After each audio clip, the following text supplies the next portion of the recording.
Welcome back to the Stick 'em Up podcast. Brundi, we are very solidly into the first round. We've even got a couple of series that are completely closed out now. We have a lot of series that are tied up, a couple that are lopsided, but still a little bit open, more open than I thought they would be.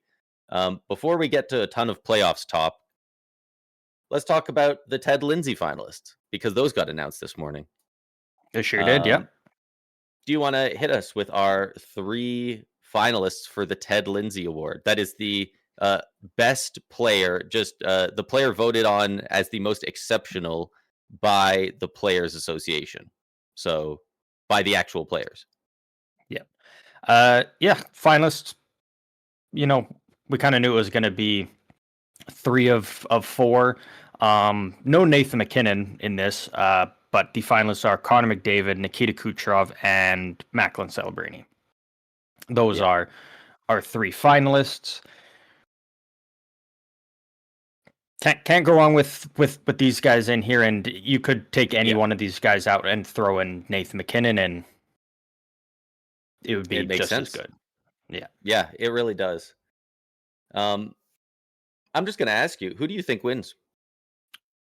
Who do you think Celebrini does win? Honestly, I think Celebrini does win. Just because, again, we know it's a regular season award, but Olympic bias is going to play a factor in it. It will, and especially with the players. So when you look at San Jose, like a 30-point increase from last year, and their win total kind of combined of their previous 2 years. The team took a massive jump. It was because Celebrini was, doing the things he was doing all year and kind of just putting the team on his back. Already at 19 years old, beating Joe Thornton's franchise single season points record. And then, what happened in the Olympics? I mean, one of the top goal scorers, top point producers, and at 19 years old, already on that top line and not looking out of place with guys like McDavid and McKinnon, and he was making whoever the third guy was look out of place. Yeah, he was the guy who looked similar to McDavid, not whoever else they were with at any given moment. So, and again, Olympics shouldn't play a part in it because this is an NHL regular season award. But again, especially with the players, we know they're going to take that into consideration. They could tell them, don't take it into consideration. They'll be like, okay, I won't. But we know they will. They're not going to be able to avoid it and act like what he did at the Olympics wasn't incredible at 19 years old. And frankly, I don't think they should have to. I think it should be based off of NHL things. If it gets a little based off of Olympics, I don't blame the players because at the end of the day, they're players. What I have a problem is when the Writers Association and stuff is doing that because, okay, there are a bunch of guys who dropped out of school a little earlier than they should have so that they could go get hit 1,000 times every year and go play hockey, and they're a professional athlete. They're not there are some pretty smart NHL players. On the average, they're not incredibly educated. If you're in the media zone, you don't get that luxury. Your entire job is to look at these things, analyze them, and judge them. And I have a lot more issue with things like the Hart Trophy having implications. Absolutely. The Olympics and All-Star games and whatever. Another reason I think Celebrini is going to win it is just the fact that he's 19 doing this, which I also think shouldn't be taken into account because that doesn't make this individual season that doesn't improve anything he's already doing at 19. Obviously, I'm not blind, right? Obviously, it's a lot more impressive that he's doing it at this age. But when you're judging it on a season by season thing, it's not really relevant. At least it shouldn't be. But it will be in the voting. And I can't really, very similar to the Olympic thing, I can't really fault him for it. It's incredibly impressive. If you get swayed by that, it's kind of hard not to. It kind of goes back to what I was kind of preaching last year when I kept saying, for that Connor Hellebuck is going to win the Hart. And it's because guys are going to be like, when are we going to get to do this again? It was like, when are we going to get to, give the Hart trophy to a goalie? And now it's, they're kind of looking at it, it's like, realistically, when are we going to see a 19-year-old do what Celebrini's been doing? And it, could be in 2 years with Gavin McKenna. It could be in 20 years. It could be close to next year.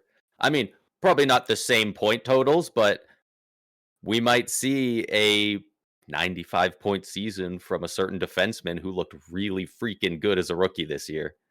I don't know if Matthew Schaefer is going to get that high up there, but I love Matthew Schaefer, but 95 points.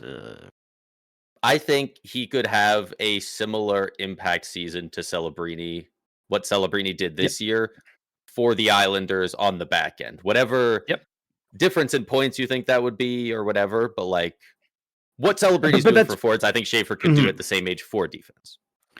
Yeah, but that's the thing is we don't know. Potentially, absolutely. Is the potential there? 100% is the skill there. Yeah. But again, it's going to be one of those things of happening. You can't bet on that. That's insane. It's just they're looking at it and it's like, when are we going to get to see this again? When are we going to get to vote for something like this again? And, so I thought again, should it fully wasn't even close. Yeah. Wasn't even close. Not even close. And that would have been last season. That wouldn't even have been this year. Yeah. Either. So.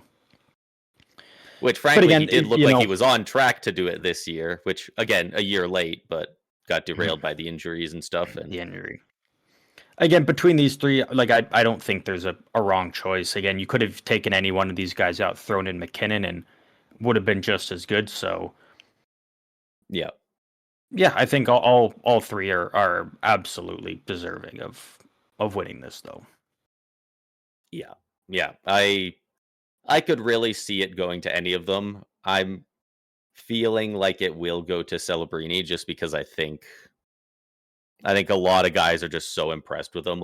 It was crazy even back around November, just seeing some of those videos come out that the NHL does where they interview guys about different things, and just the way everyone talks about Celebrini already is just they're all like, man, this kid is the real fucking deal. That's ridiculous. And it's crazy. We never really got that with guys like Bedard. We got it a little bit, but not on the same level. And I don't think people are ready for how much this young generation is going to take over the league next year. Not in the future, next year. I think as soon as next year, I mean, we could have Cole Caulfield winning the Rocket. He was right there. Because, who's won the Art Ross in the last 10 years? McDavid, Kucherov, and Draisaitl once. End of list. And McKinnon. McKinnon hasn't won one. He didn't win an Art Ross.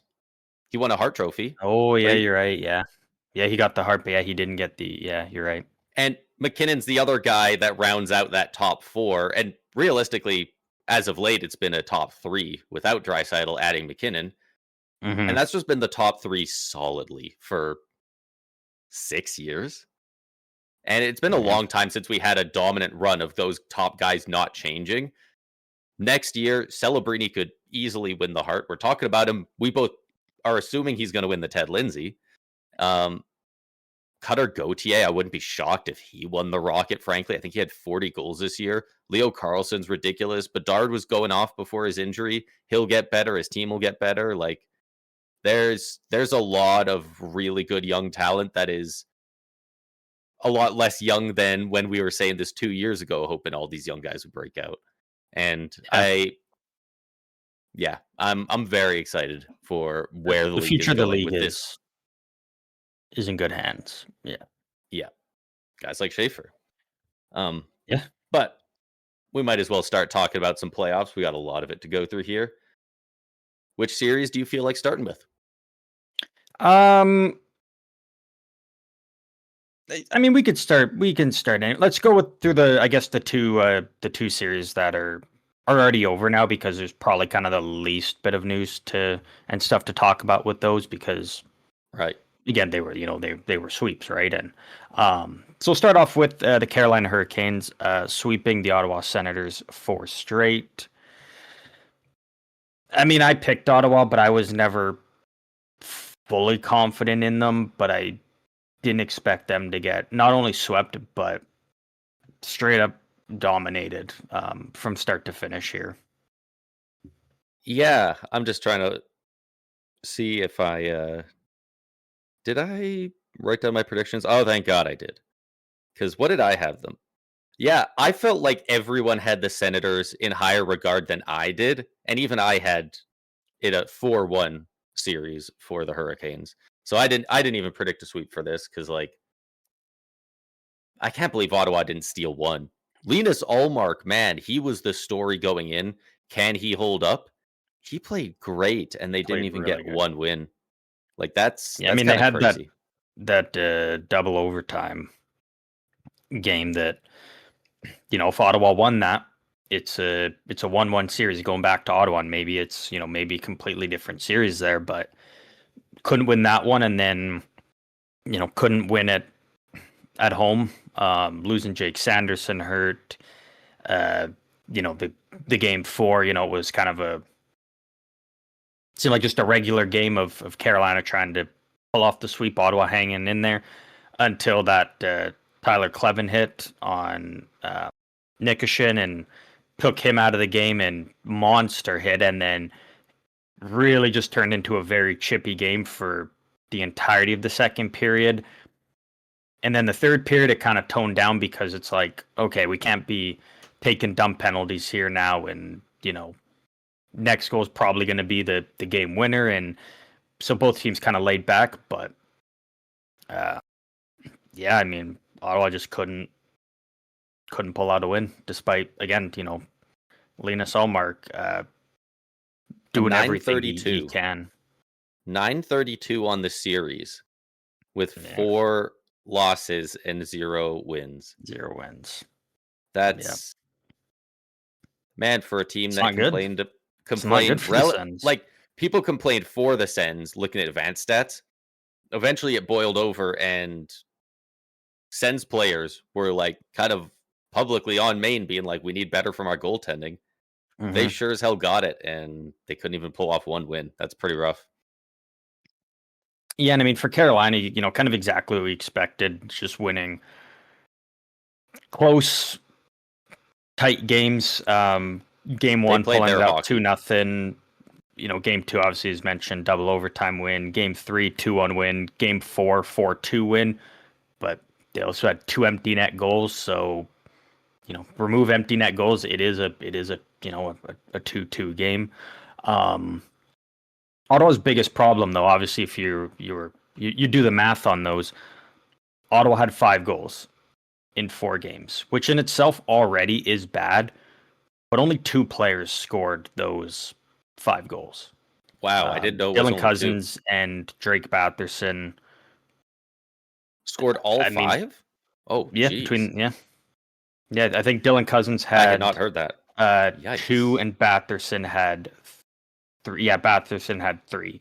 So that's their problem. Is, I mean, it's and I think it was a combination of Carolina's good defensive game, but also Ottawa's offense really just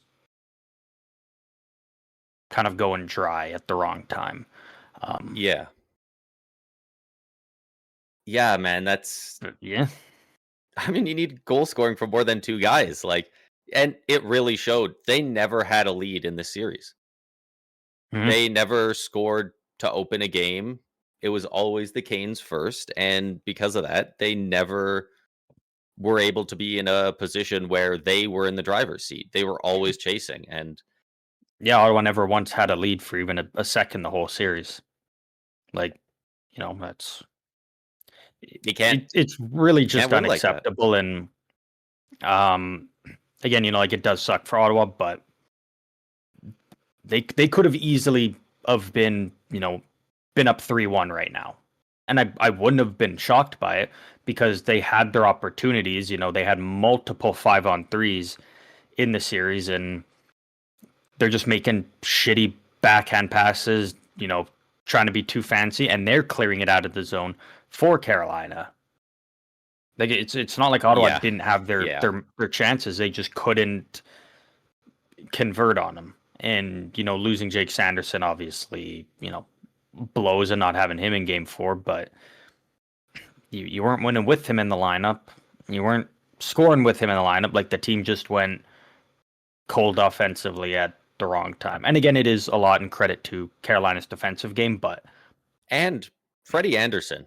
Not a lot of people are giving him credit, but he had a had a hell very of a solid.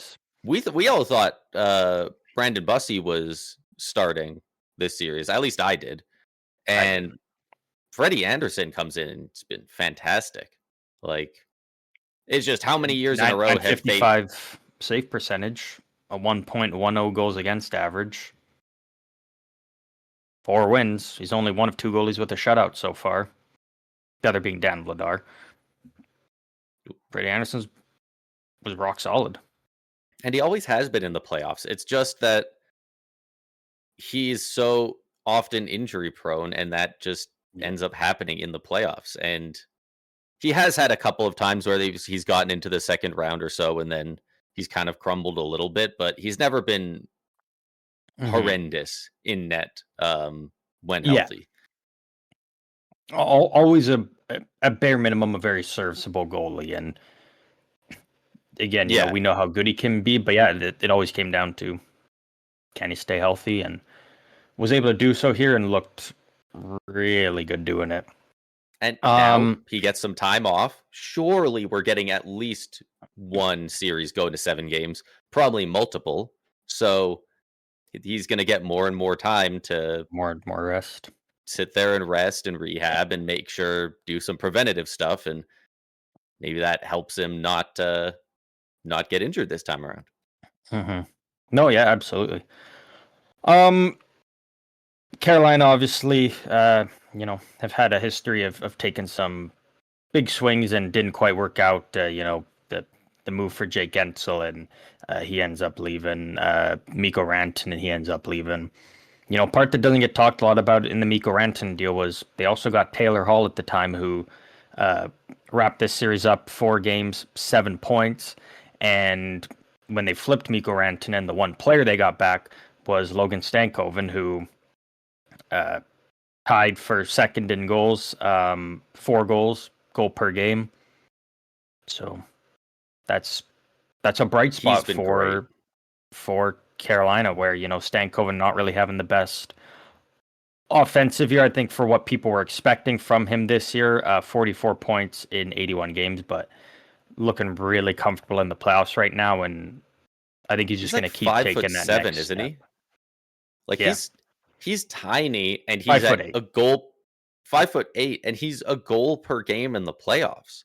Like that's the kind of guy, especially in a series against a team like the Senators, who are big and kind of bullies. That's where we thought they might have the Hurricanes in a bad spot with all the physicality. And this young, really undersized guy is getting phenomenal results. Like, that's the kind of dog that you need in the playoffs.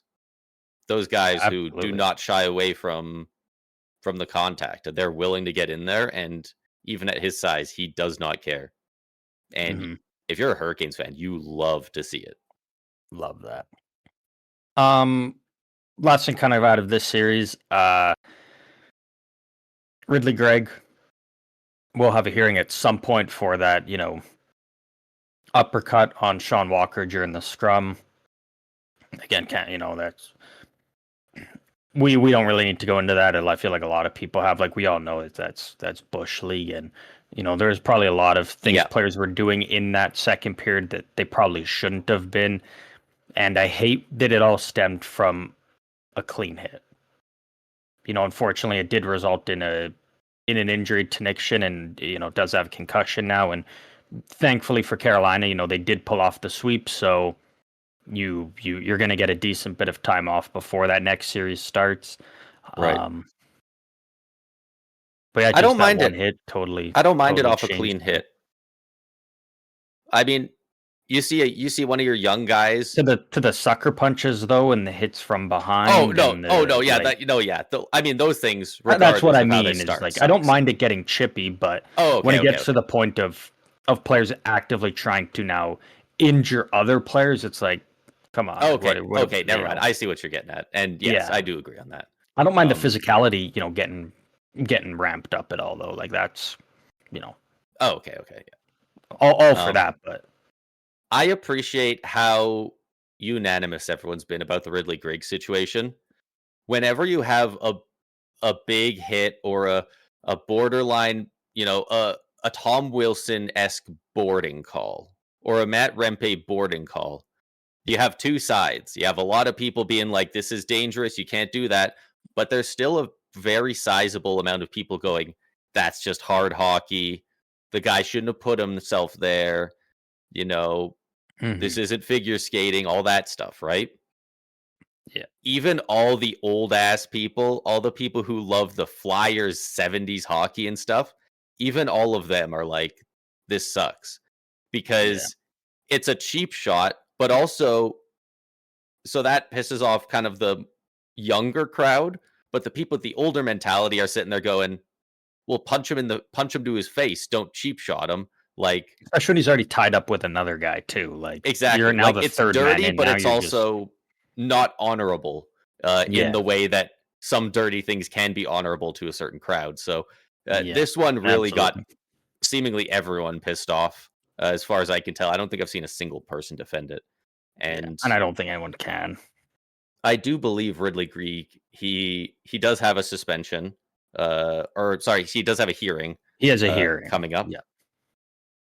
But who knows when that'll be, because obviously Ottawa is not in the playoffs, so yeah, that whatever the suspension is will just carry over to next year. So there's no rush by the Department of Player Safety to get on that right now, because again, Ottawa's out, swept in 4 games. Will be an interesting offseason for them, I think. If he does get suspended, can he serve it in the preseason, or does it have to be regular season games? I think it has to be regular season games. Okay. I would hope that's the case, because no, it would be regular season. But because a lot of these guys don't even play majority of the preseason games, and especially with the shortened preseason now, and I believe they got away from those stupid split squad games. So it would be served in regular season. Okay. But Carolina Hurricanes off to the second round. Ottawa sent packing. Let's move on to the other sweep. The Colorado Avalanche. I was gonna say we could definitely talk about it later, because I mean, it's not really pressing now. The Sens are out, but I do think we'll have to at some point have a conversation on the podcast here about what Brady Tkachuk's future might look like in or out of Ottawa. That'll be a discussion. This is the first time where I'm seeing both sides talk about it, Yeah. No, that'll definitely be discussion to have at some point. I just didn't add it here because that's a lengthy discussion, because I think there's a lot of different ways that it we're going to need something to talk about going towards the draft anyway. Yeah, exactly. And especially once we get into, second and third round, where we're not covering 8 series, it's only, 4 and then 2 and then 1. So we'll have a lot more time opened up to have those conversations. Right. But the Colorado Avalanche sweeping the LA Kings 4 straight, and thus putting the final dagger in Anze Kopitar's legendary career. We both said it before in the podcast earlier this year, but I'll say it again. We both agree he is the greatest LA King of all time. And again, I didn't want LA to make the playoffs. I didn't think they deserved to, but at least for Anze Kopitar, I'm glad that his final game, playoff game at home in LA, and was able to go out in front of that rockin' home crowd one final time. It was a good send-off for him. I was shocked how many LA Kings fans were like, I could not care less about getting swept. My biggest fear was winning one game and then him retiring in Colorado. Like, the amount of Avs fans or Kings fans, like, before the final game had ended, being like, I really hope we lose this, because I don't have confidence we're going to win this and the next one, and he deserves to retire here. Like, yeah. Absolutely. I think it's a mix of insane respect for Kopitar and the fact that they're just like, what chance they know do the Kings really have? coming back.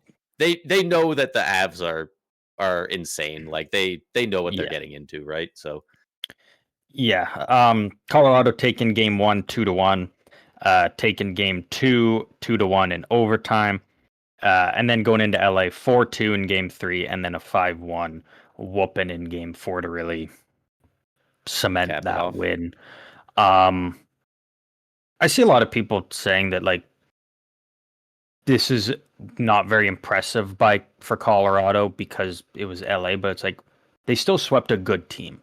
Like, did the They Kings swept a deserve to be team in the that made the playoffs? playoffs. No, but they're not a bad team. They're one of the better defensive teams. That's why 2-1, 2-1 in the first 2 games, and then I think just things really started to roll for Colorado. LA was like, "Fuck, They kind of knew it was already over, and then Colorado really kind of put the beat down on them.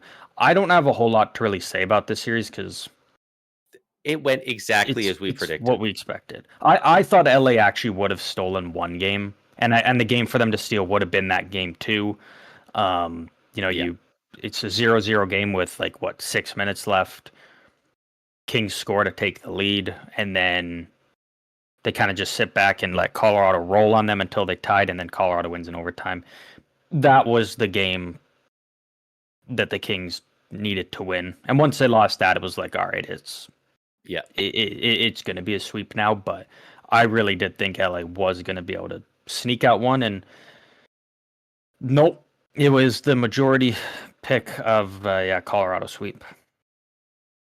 Yeah. That's the one series that I did have going into sweep, and the one that I was very confident in. I look at both teams, and especially with Kevin Fiala being injured, like it's already a Yeah, huge mismatch between the two teams. And then just because the Avs are so good, and then on top of that, such an important piece is out for them. It just felt like they're the kind of team that could steal a game, but yeah, I wasn't willing to bet on it. And um, so I was gonna ask it, but it's kind of pointless because we both know the answer. Um, Anze Kopitar, obviously, Hall of we're both Famer. gonna say Yeah, he's a Hall of Famer. Is he a yeah, first ballot Hall of Famer? easily could be. Yeah, I think he's got to be. Like, I he's don't even like think there's a ton of easily. could be. Like, what are I'm not other gonna say guys like that did it 100% for before him? sure, but like he probably is. Yeah, but I'm not gonna Yeah, say it's like 100%.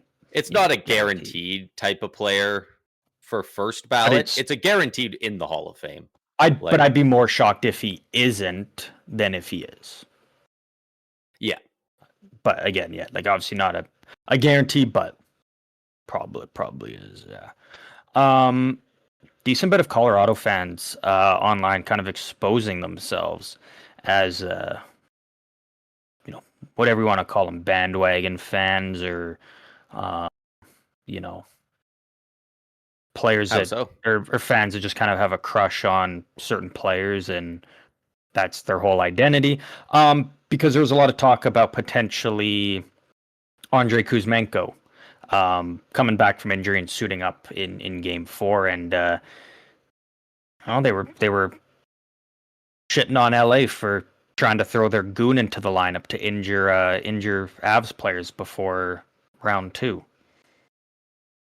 Yeah, Andrei Kuzmenko, noted goon and dirty player, one of the most bright, fun personalities actually in the league. So I got a good laugh out of that because it was a lot of the other fans agreeing with them and being like, "Oh, that's just unclassy of LA, like lose with grace." And a lot of people are like, "Do you even know who the fuck Andrei Kuzmenko is? The guy who I was gonna say maybe has 10 penalty minutes in his whole career so far?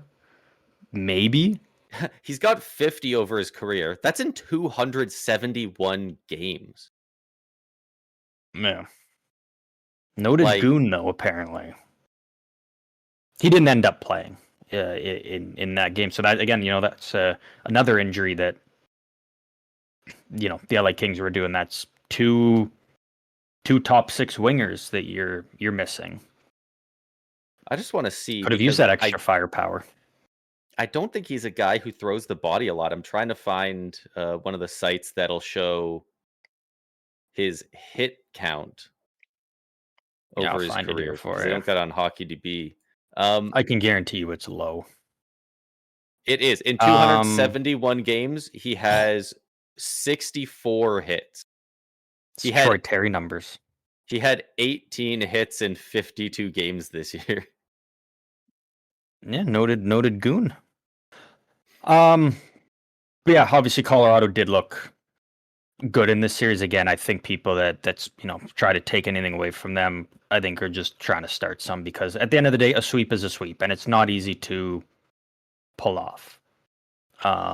Especially when you're trying to finish the sweep on the road. Especially when we know things can get rocking at crypto.com Palace or whatever place for LA. Fucking bring back Staples Center, man. Yeah, the cryptocurrency Taj Mahal or whatever's going on. Yeah, ass. It's such a mismatch. And like you said, you had him in 5. Like, there's a reason people don't predict sweeps very much, because they're freaking hard to do. Like, especially nowadays.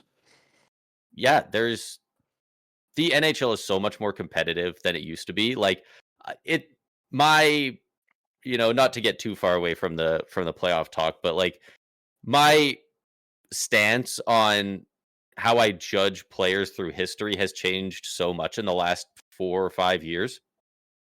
I'm at the point where I am like, players now are just better. I'm sorry, people don't like hearing it, and it seems sacrilegious to some older guys. They're just better now. Sure, it's because they're training more, and they have the nutritionists, and they got all this extra stuff. Some guys are taking showers and ice baths between every period.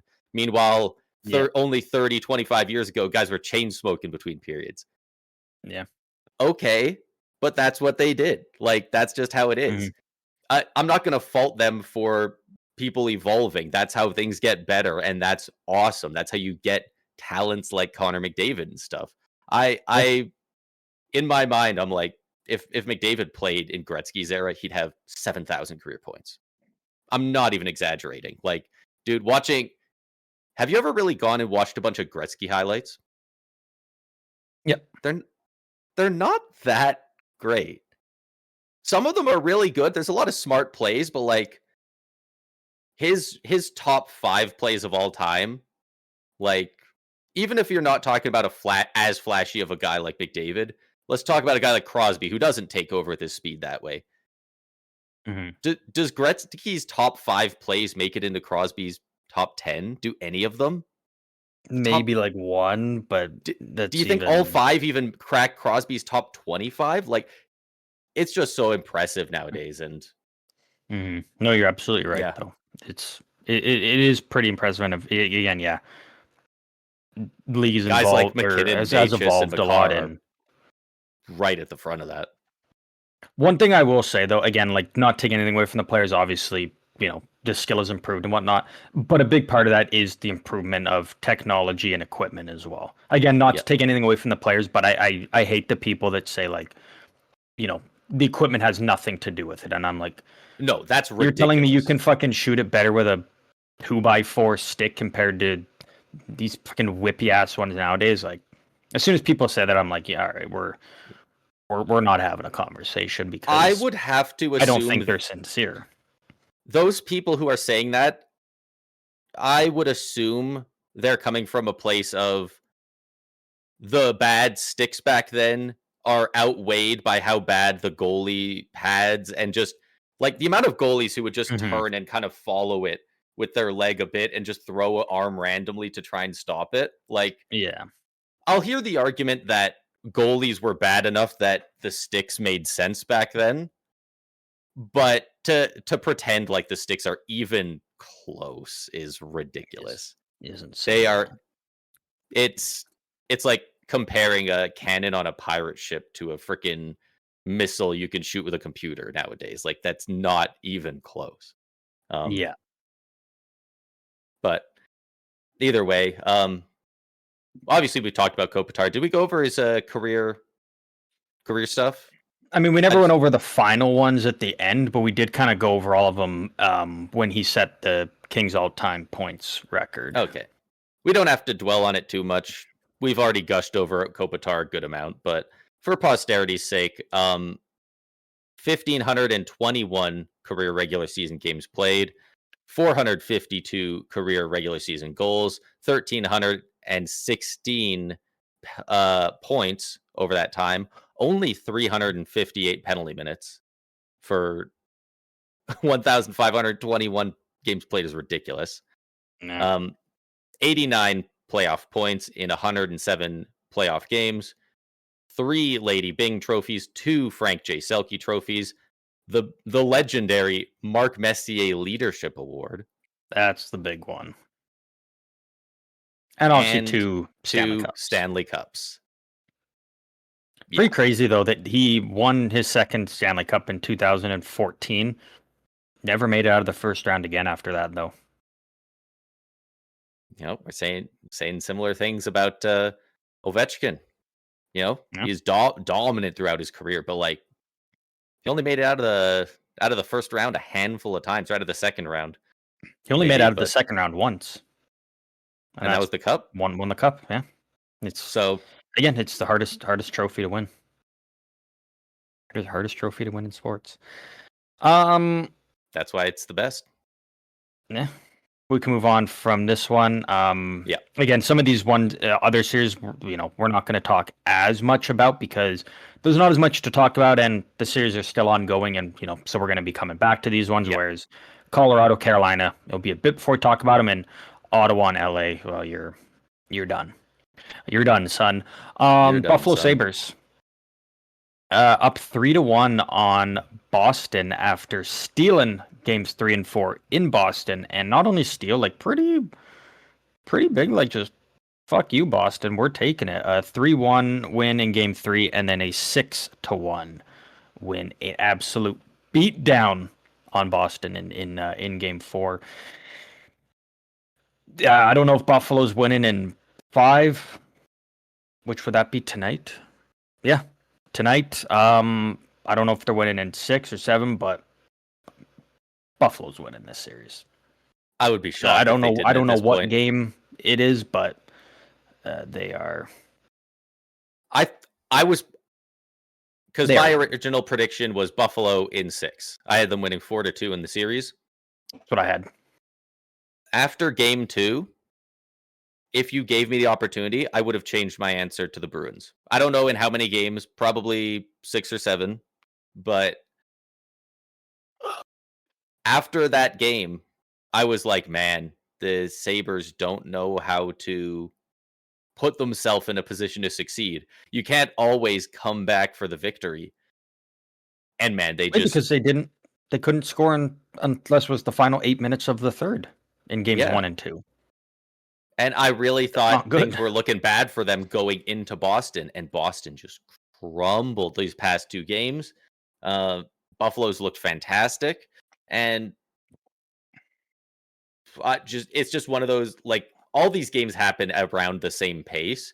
I guess the Ducks, Oilers at the same pace, but a little bit later because they started later. But like, every other series makes sense to me how we got here. This is the one series where I'm like, what happened? What the fuck happened? I think for Boston, it really comes down to just kind of running out of gas. It's a team that really relied on Pavel Zacha, Pasternak, Geekie, like really relied on their top guys to provide the offense for this team. And I think it's starting to get to a point where it's really kind of catching up to them. Obviously, they're still playing good and whatnot, but like they're just having a hard time keeping up with this Buffalo team that is, and they can just roll 4 lines. They can roll their 4 lines, they can roll their defensive pairings and feel good. Whereas Boston, you're really having to, sometimes double shift some guys because you need them to be generating the offense. And a big thing that helped Buffalo was making the switch to Alex Lyon. Large part of that due to, UPL letting in that muffin from center ice in game 2. Alex Lyon, since coming in, a 0.9 goals against average and a 964 save percentage. Allowed 1 goal in game 3. allowed 1 goal in Game 4 and was a perfect 7 for 7 when coming in relief in Game 2. So, I mean, Alex Lyon is clearly the guy going forward right now for Buffalo, as he should be. And it does make you wonder if they stuck with UPL, where would they be? Where would this series be? I think probably at best it's 2-2 for Boston. At best 2-2. Yeah, again, no, the Sabres are still winning Game 4. They demolished them. Yeah, they waxed them.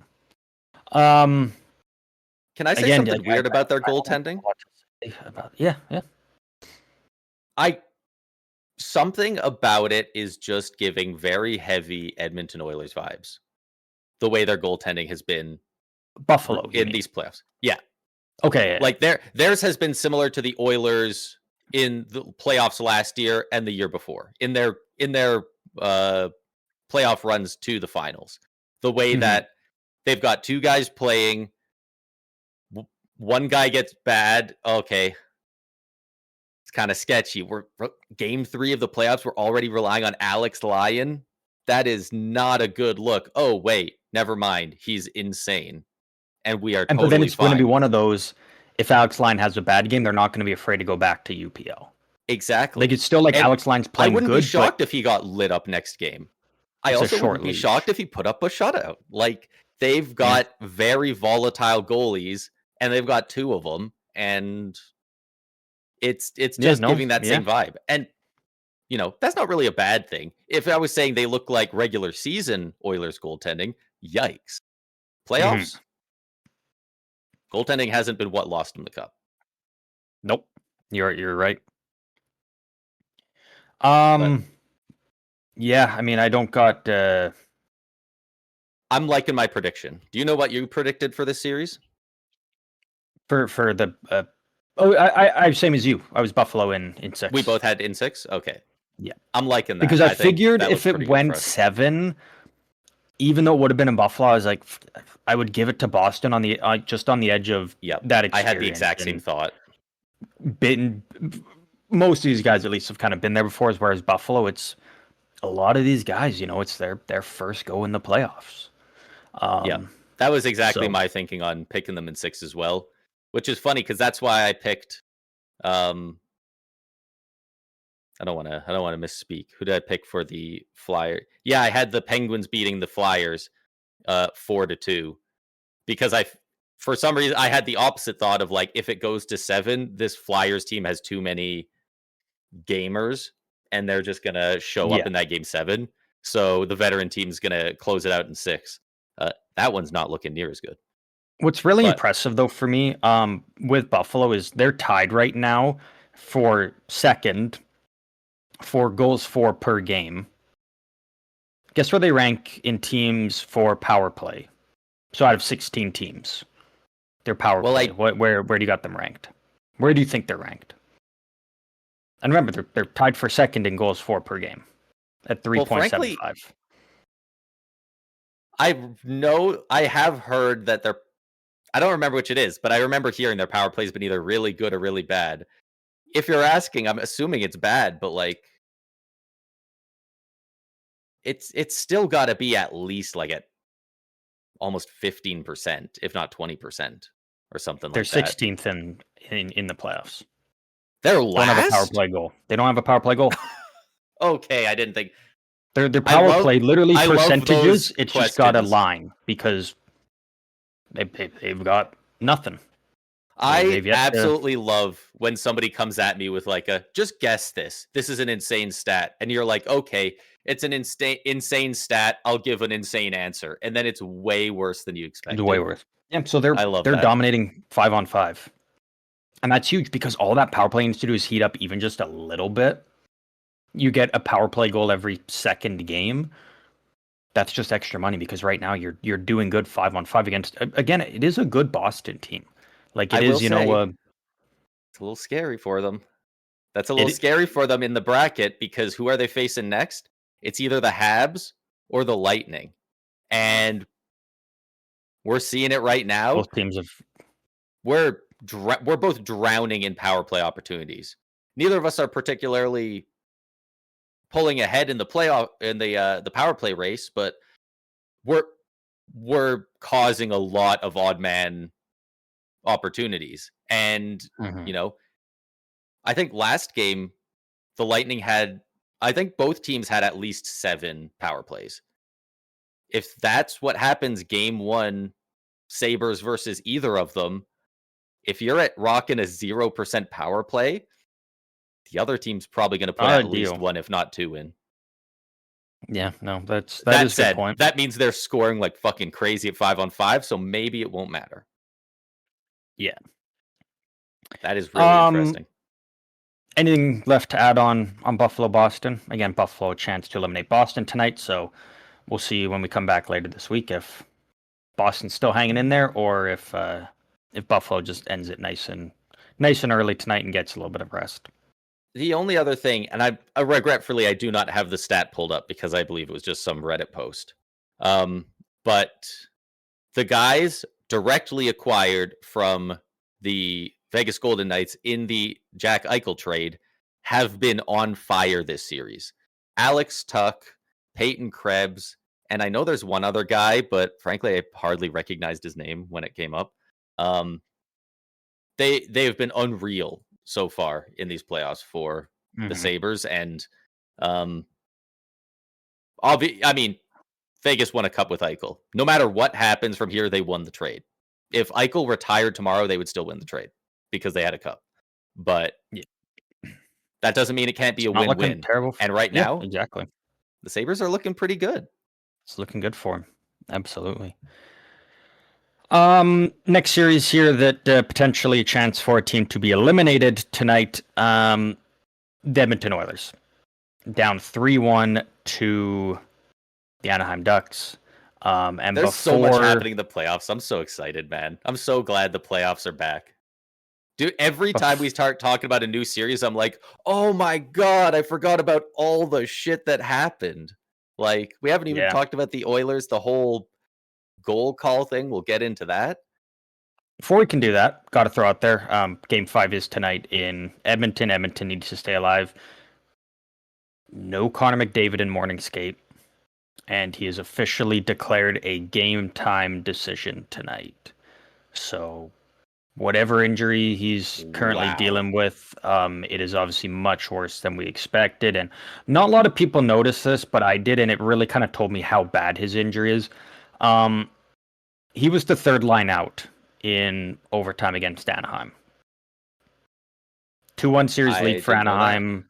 Big win. It kind of felt like a must-win game for Edmonton to tie it up going back home, and McDavid was on the third line to go out.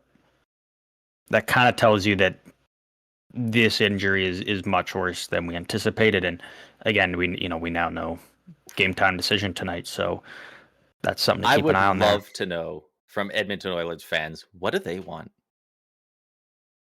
Draisaitl is not healthy. McDavid's even less healthy, I think. I want Edmonton to lose tonight. As a Sharks fan saying that, it doesn't mean I'm cheering for Anaheim. It is strictly, sure. I want that Edmonton Oilers first round pick to be better. It's nothing against Edmonton. It's nothing for Anaheim. It's straight up what benefits my team, the Sharks, the most. Sure. That's Edmonton losing. But it does make you wonder for Oilers fans, though. Look at their injuries and how they're playing. They're struggling against the Ducks, and the Ducks are good, but like after the Ducks can match Edmonton, and that's the thing. You're gonna have to beat the Avs at some point, or the Stars, or the Wild, and then whoever comes out of the East. Like, can they even get through the winner of Vegas, Utah right now? It does. Well, right now they can't even get the Ducks. Like, they can't beat anybody right now. Well, and even if they get to the second round, you've got to go 7 games. It's not like last year or the last previous years where you kind of was able to, beat LA in 5, beat them in 6, get a little bit of rest. Like, you're going to have to go the distance with Anaheim. Yeah. And you beat them 2 days, you get a day off, and then you're right into the second round. Man. And McDavid's already a game time decision in game 5 of round 1. And he hasn't looked good out there in these first few games. He's picked it up a little bit more recently in game 4 especially, but in games 1 and 2, and even parts of 3, he looked like actively bad. Not even McDavid level, like bad for him. Like, he didn't look like a great NHL player by the average. And that's a ridiculous thing. I don't think I've literally ever thought that about him watching any one game. Like, even in, game 7 of the cup final, when he gets shut down for 0 points, he was still like, who was it? Verhaeghe had 4 goals that game. McDavid was more noticeable. Reinhart had 4. McDavid had a more noticeable game than Reinhart did. Reinhart's shots went in, but McDavid had the puck probably 30% of the entire game. Yeah, it's a combination of obviously McDavid being injured, but he is, battling against who, in my opinion, and it's crazy to say given what Brandon Hagel's been doing, but it's not even close. The Conn Smythe favorite right now, and that is Jackson Lacombe. 8 points in assuming that every player's team gets to the finals and wins. Yeah, and that's the way otherwise it would be McKinnon or Makar probably. Yeah, right. But in terms of what we know right now, and assuming, if this player, won in this, Jackson Lacombe leading the playoffs in points with 8 really right now. Good. And he's doing that going up against Connor McDavid and shutting down Connor McDavid. Again, yes, McDavid is injured, but Lacombe is scoring and shutting down McDavid. That's like 2 points per game and shutting down the best in the world. Like, that's ridiculous. Yeah.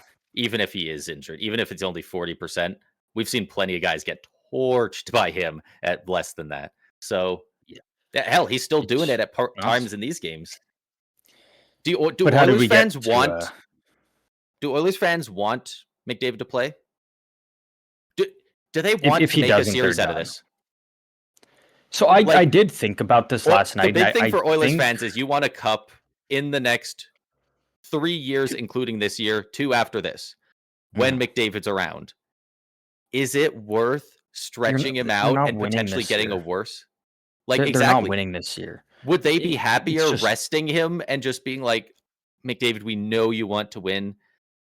We made the Jari trade. We're sorry. It fucked up. We're going to get a new GM, whatever has to happen in the offseason. We have to focus on next year. When the Oilers could benefit from a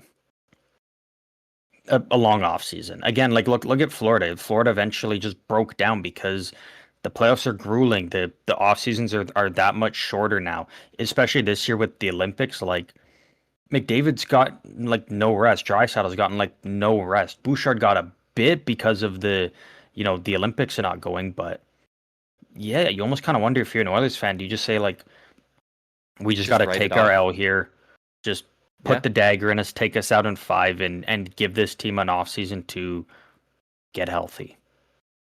Because this team is clearly just so beaten down right now, and it's understandable going to 2 cup finals. And yeah, I have a hard time envisioning them coming again. Could they come back and win the series? Absolutely. They probably have the best odds of any team down 3-1. You're going to need. Would anyone be shocked? You're going to need Draisaitl.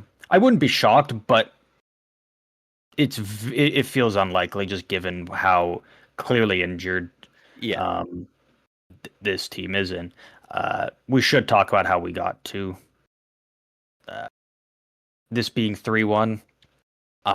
You want to set us the scene here for overtime and we should notice, because again, we didn't talk about last episode, Anaheim kind of just really laying the beat down in game 3 at home, 7-4 win. This game really proved that they can just go back and forth, bang for bang, blow for blow with Edmonton. A shorthanded goal off of a giveaway directly from McDavid's stick too. Like, not only that was game 2. Oh, that was game 2? Okay. Yeah. Okay. But that was an awful play by McDavid. And he didn't get talked about. It's not just his physicality, like his physical play. It's his mental game's just off right now. He has to focus on too much. Like, I think they just got to worry about the future personally. And obviously, this is one of those series. Just because Edmonton's one of those teams, when you're talking about a series involving them, it's the Oilers series and their opponent. Mm-hmm. Unfortunately, that's just how it is. It's very similar to Toronto versus whoever. Usually, there's just that focal piece because they're a big team. They have the big names. They have the best player in the world.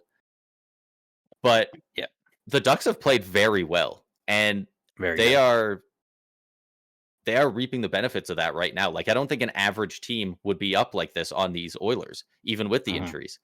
Like you said, Jackson Lacombe has been playing out of his mind and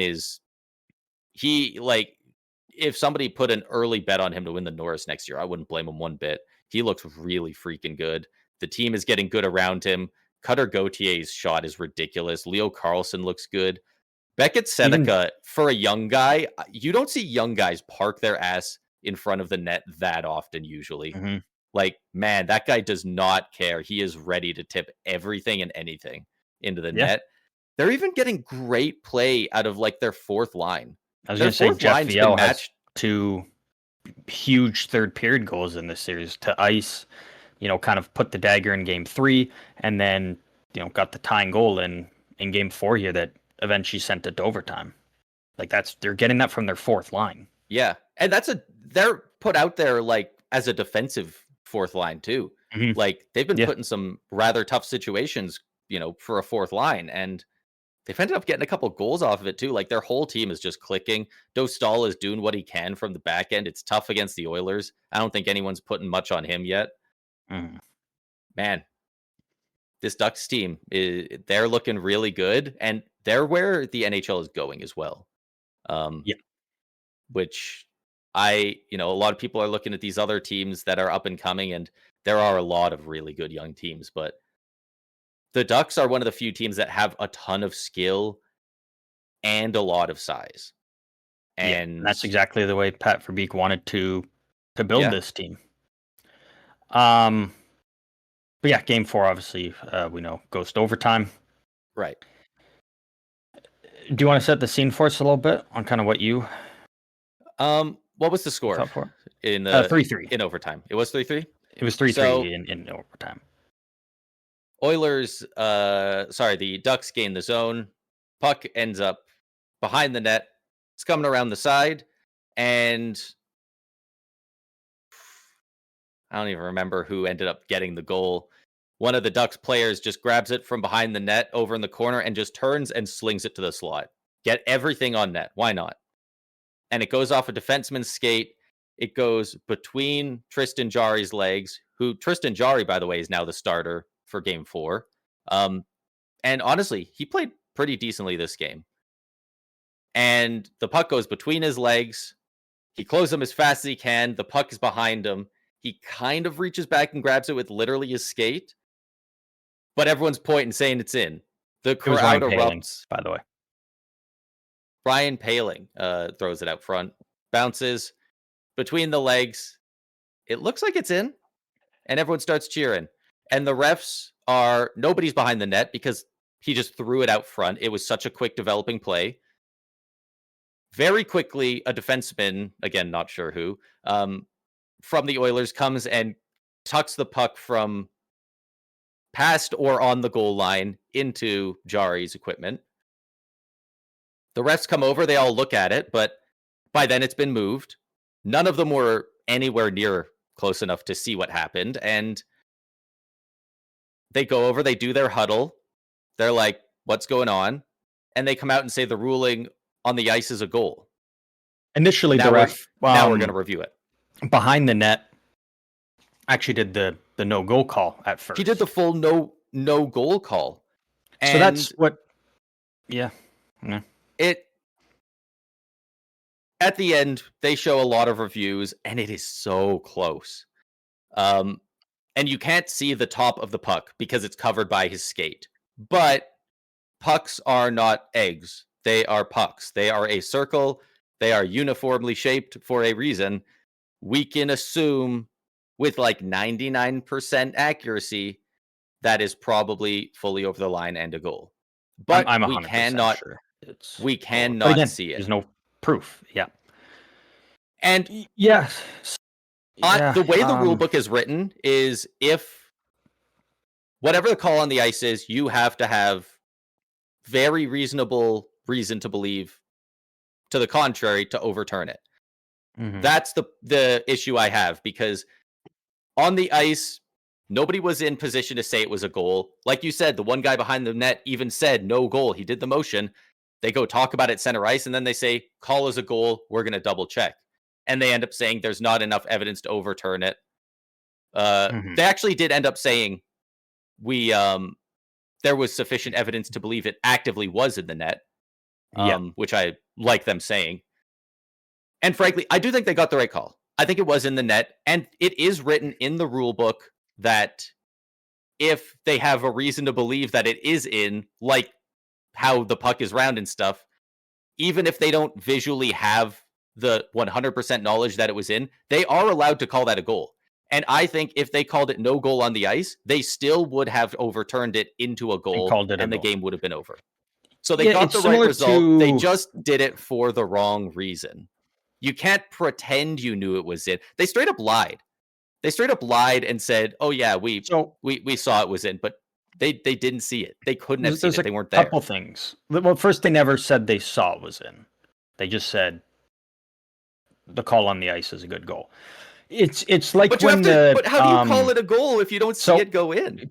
and That's I'll their get to whole job. that. I'll get to that. Okay, The first thing is it's like the play where I can't remember who the goalie was. I think it was Mike Smith, but I don't know for sure. But the one play where the goalie, threw up his blocker and hit it, the puck bounced up, it landed in the back of his pants, and he slid into the net. Again, they never had a visual that the puck was in the net through any video because it's in there. But we all know it's in the back of his pants and he slid into the net. We know where it is. But again, there was never a visual there. The reason, and again, I don't know for sure, the kind of what I think potentially for why they said it's a good goal on the ice originally is maybe they could have seen the Jumbotron, because clearly it was shown on there because you could hear the crowd react while the refs were kind of huddling. And I think maybe one ref took a look up and was like, look, yeah, it's in. The second thing is maybe one of the refs is like, look how very desperately Edmonton was to sweep the puck out before the ref could get there. And be like, the Ducks are celebrating, Edmonton's whipping it out of there. Like, no, it's not in. Look, you can't see it in there.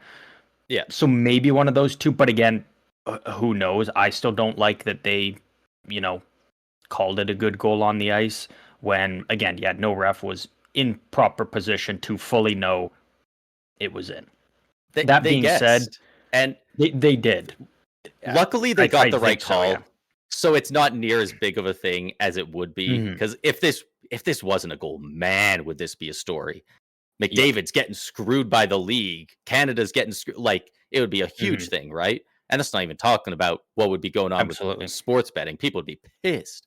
But yeah, I do think they did get the call right in the end. I fully believe 100% that it did cross the line. Again, I don't love that the ref said a good goal when, again, you weren't in a position. The way they have it now is it should be fix. Defaulted to no. It should be defaulted to, if you're not sure, it should be no goal and then review it.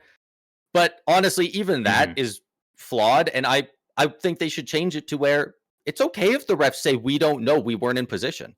I'd be fine if the refs went to center ice and said, we weren't behind the ice or behind the net immediately when it happened.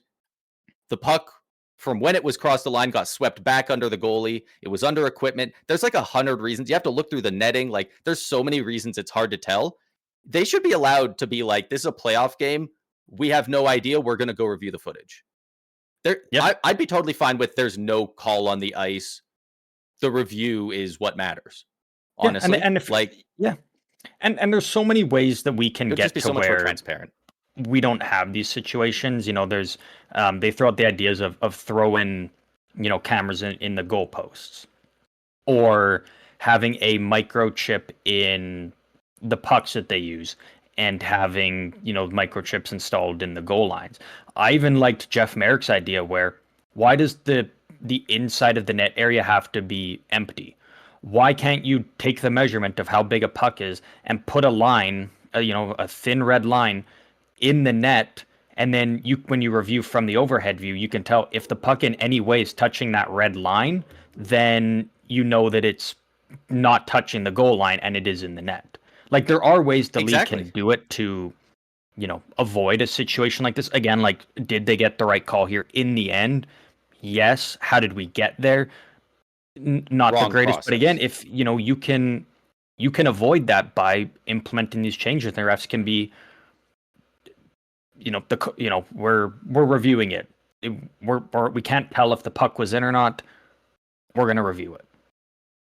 Yeah. And then it's like, okay, exactly. cool, because now we know you have so many different ways that you can review it to get the call right, as opposed to that first call is so massive because, again, if the puck was just a little bit closer to the goal line, and again under that skate, we don't know for sure if it's a goal or not. Yeah. And then that first call that they make is huge because you have to have sufficient evidence to overturn it.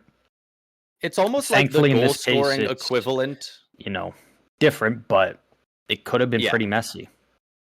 It's almost like the goal scoring equivalent of calling a penalty that's clearly not a major, calling it a major, so that you can review it and go and either get rid of it entirely or reduce it to 2 as you see fit once you watch the replay.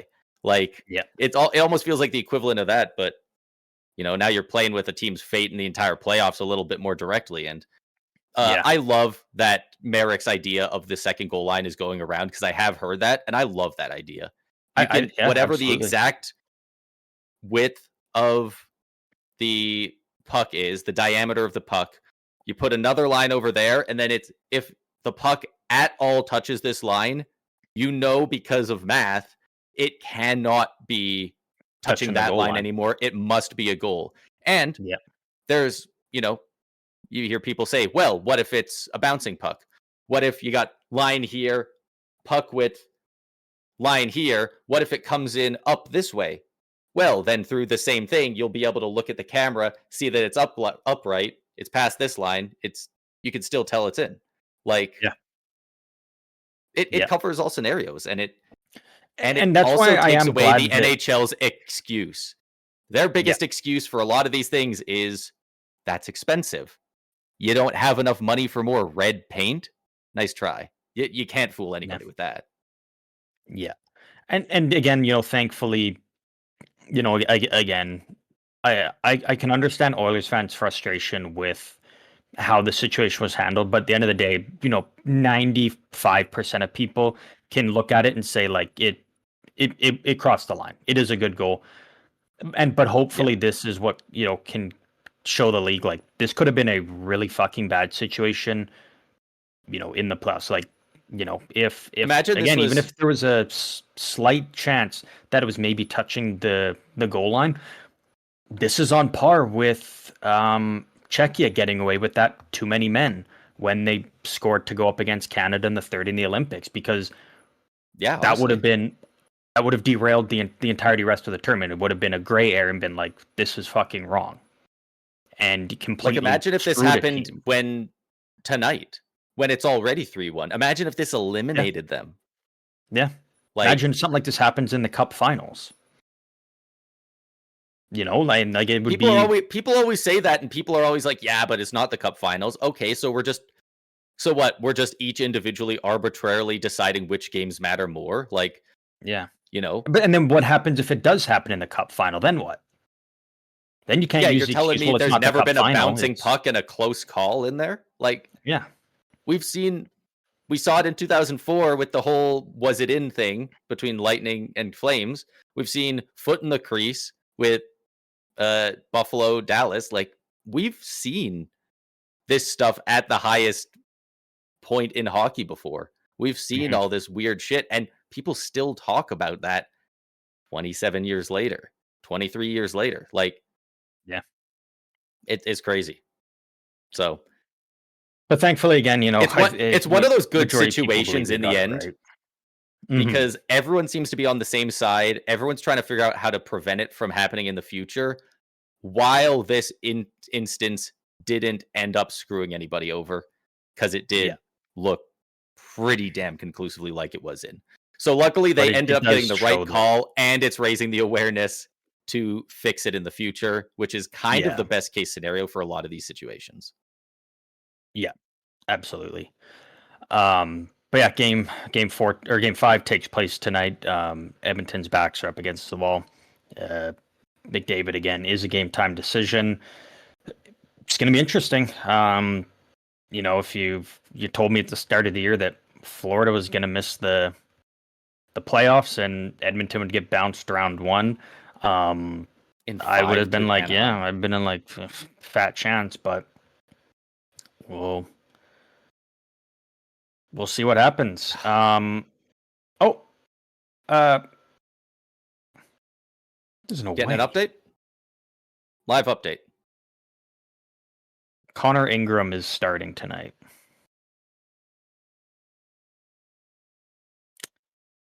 Don't quite understand that, considering Tristan Jarry actually had a pretty good game for the most part. He had a pretty good game. I mean, I guess he did end up like letting in great, 4 goals. But I mean, Connor Ingram allowed 3 goals in game 1. You know what? 6 they goals said in it game 2. Going into the playoffs. 6 goals in game 3. They did say going into the playoffs down the stretch. Right. They did say we're going to act as if he's the starter going forward. So I guess you go with your starter. You got a good enough backup. You give him a bit of a rest, and you know what? Trust your starter can. The more I think about it, I can't even blame him. Tristan Jarry has not been great for them. He was good last night, but still 4 goals again. Actually, you know what? The more I think about it, I kind of agree. I have more confidence Ingram will bounce back than Jarry's going to put up another good game. It does make sense because realistically, probably, again, not a guarantee, if Anaheim wins tonight, Chris Knoblauch is probably done in Edmonton. Yeah. I think especially look at, now, again, they did go to back-to-back cup finals, but if you go in round 1 and, Draisaitl already kind of threw shade at Knoblauch earlier this year, and if he's going to go down, you might as well go down with your guy. And he made it clear that, Bowman's guy is Jarry. That's why he went out and got him. Knoblauch's guy is Ingram, so you might as well go down believing in your guy. Is there a world where Bowman also gets moved in the offseason? He's also fired? Possible. It's definitely out in possible. The first round. I think Knoblauch would go first. I think Knoblauch would be the one to go first, though, out of the two. Probably. I think they should probably move on from both. Oh, that Jarry trade. Like, I already didn't love a lot of the moves he's made there. The Jarry trade, that handcuffs you, man, going forward. Hey, but you liked it at first. This year. You believed in it first. I did a little bit, but I was also like in the 2% of people that did. Like, nobody else liked it. I had a little bit more faith in Jarry than most people in Jarry getting back to what he was. Sure as hell hasn't been doing it yet. Yeah. Like, we're sitting here talking how good he was last game. He let in 4 goals. Like, he was still below 900. Yeah, we'll see what happens tonight. Dallas and Minnesota. Series tied up 2-2. Minnesota. Only game that's taken place since the last episode is the Minnesota game 4 4-3 win in overtime. Very similar. It's not as much to talk about with this one. It's just we knew it was going to be tied up 2-2. Dallas got their win in double overtime, so it kind of felt right that Minnesota was going to get their look back in overtime, and they should have. Again, they were the much better team throughout overtime there, so definitely deserved to win that one. Actually, sorry, it was 3-2 in overtime. My mistake, 3-2 in overtime. Games 3 and 4 had a very similar finish. The way both teams scored, they throw it back to the point. Just a shot that finds a tip in front and just finds the back of the net. Like, yeah, yes, they were both even on the same side of the ice, so it was very easy to compare them. Mm-hmm. Man, this is a fun series. Whoever's coming out of it, I don't love the odds of either team getting out of the second round, though, because not only do you have to go against the Avs, and you're getting your ass beat right now. No matter who wins, they're coming out of this series beat up. Yeah. The Avs, relatively unscathed. That wasn't exactly a chippy series. Yeah, no. So, because it was LA trying to just keep up with Colorado. You can't hit them if you can't keep up with them. Almost kind of makes you wonder if that was by design by Colorado of, maybe not as close as they wanted, but let's not make it a runaway. And if we keep it close, LA, because LA's got some tough guys and they've got some physicality there. It almost kind of makes you wonder if Colorado was like, let's win, but let's not like stomp them, so they don't have the green light to just start running us and Yeah. trying to mix it up and whatnot. You know, If you're winning by 4 don't know, goals, the but other team might start running you. If you're yeah. winning by 1 goal, the other team's sitting there going, "We need to score. We're focused on that." So Mhm. honestly, Kind of wonder. 90% of the time I would be like, "No, that teams don't do that." The Avs are good enough. I wouldn't be shocked if they were like Wouldn't be borderline playing shocked. chill out there with them. They might have been playing with their food. Again, we don't Who know for could sure, but say? it's possible because, again, you know, Dallas, Minnesota. It's not even like either team has looked bad. It's just two good teams where, again, you know, back-to-back overtime games. All it takes is one bounce, one deflection, and um, shots were This series should be 45, happening in the conference 42. finals. It looked, Yeah. dude, like it's so good. The level of play is just ridiculous. There's good physicality. But it's also just good hockey by two highly skilled teams. And Minnesota winning this one in overtime 3-2. Dallas went 2 for 2 on the power play. Minnesota 0 for 4 on the power play.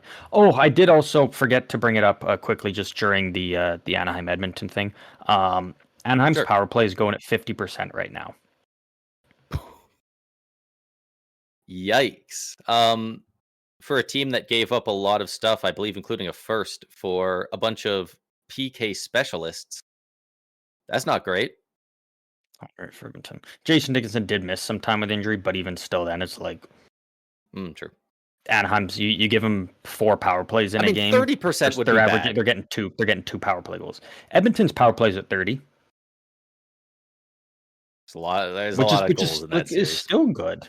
Like 30% is still good, but Incredible. yeah, Anaheim's power play is going at 50% is nuts. Yeah, I mean Dallas, Minnesota, like feels destined to go 7. Yeah, We'll know who takes 100%. the 3-2 series lead tonight. I wouldn't be shocked if a team won entirely. in 6. Like I wouldn't.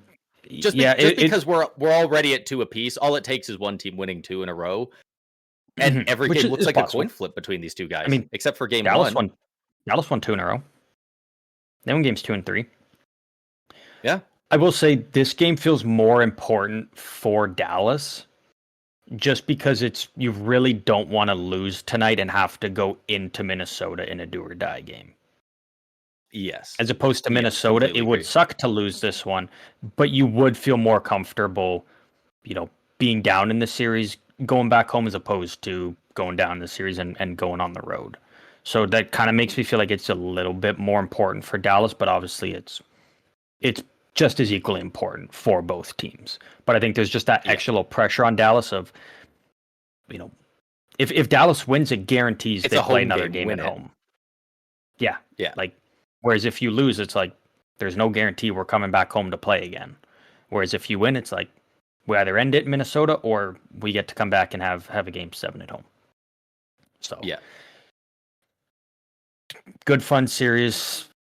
I don't really have much to say other than that. It's crazy. I feel like I have the least to say about this series, despite it being like the best series. We knew exactly what it was going to be, and this series hasn't had any really controversies or anything. It's just two good teams that not that I've heard each other. But I'm kind of shocked because honestly, there's been some freaking downright dirty stuff. Was it Jamie Benn who like gave somebody an elbow or a shoulder from behind? And did he do that to Matt Boldy? I think it was his stick that he kind of just whacked off the back of a player's head when going by.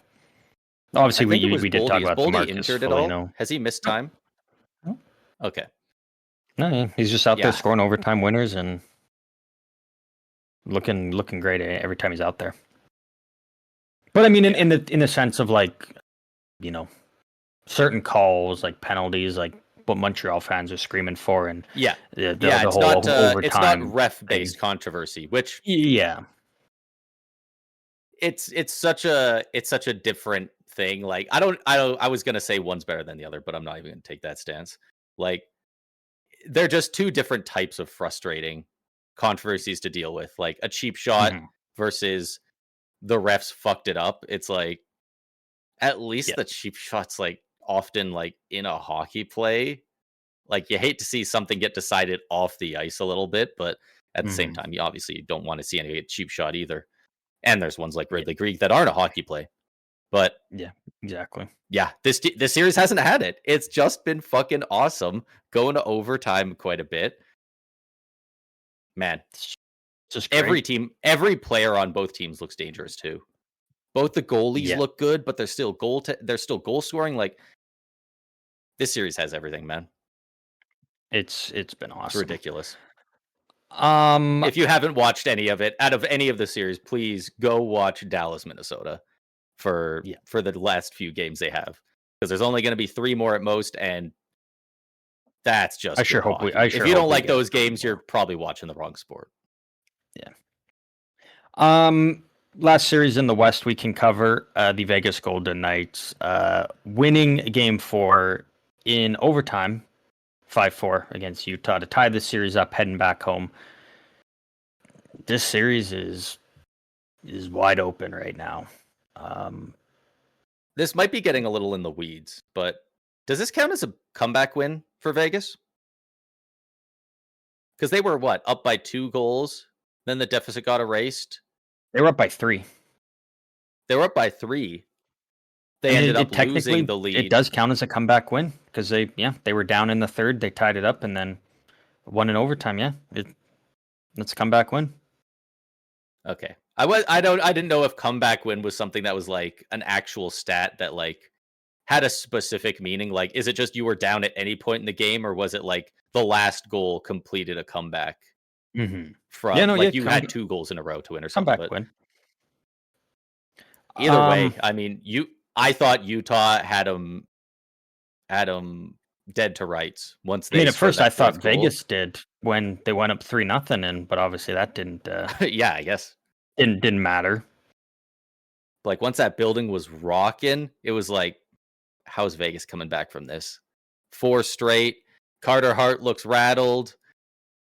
Like, they had all the momentum in the world, and then just tie it up, goes to OT, and then you just a bit of a defensive breakdown. Vejmelka loses his stick. Just a weird broken play. Puck ends up in the back of the net.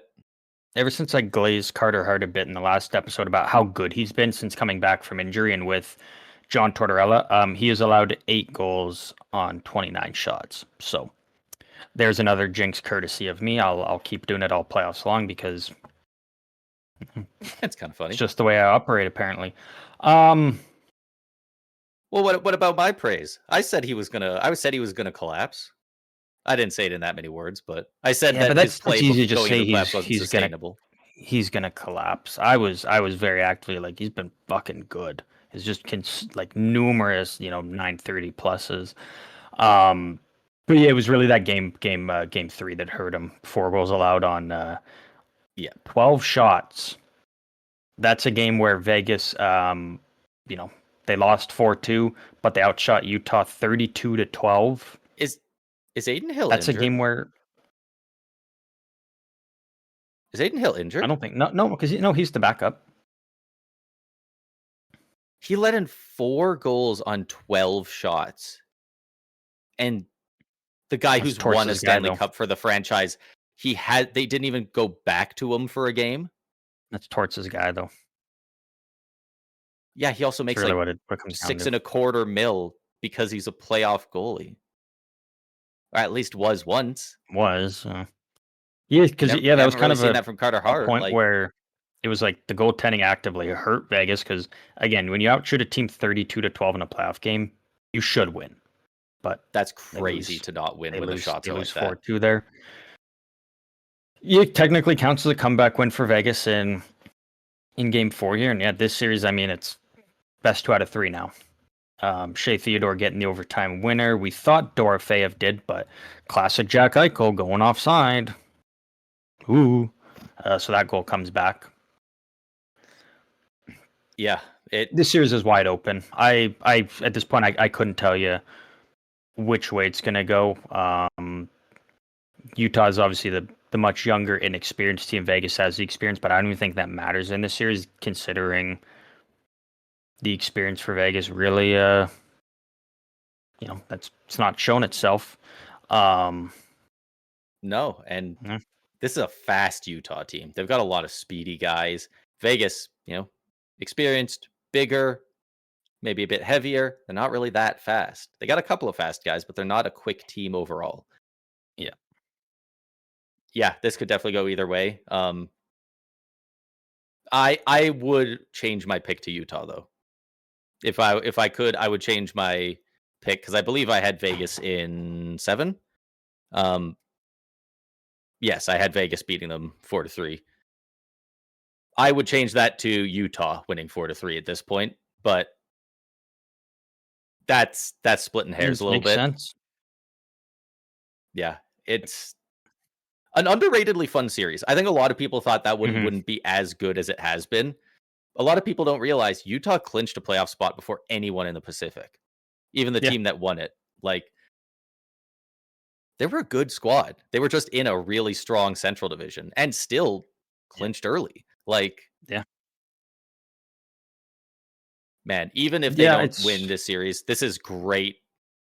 Just great for the franchise to be in the playoffs, get a bit of that hype around the team, get that experience for guys like Cooley, guys like Genther. It's yeah, the squad's got a bright future.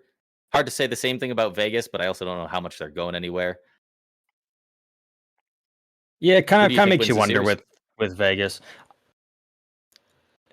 I'm still gonna go Vegas. Again, if Utah wins, I wouldn't be shocked, like, at all.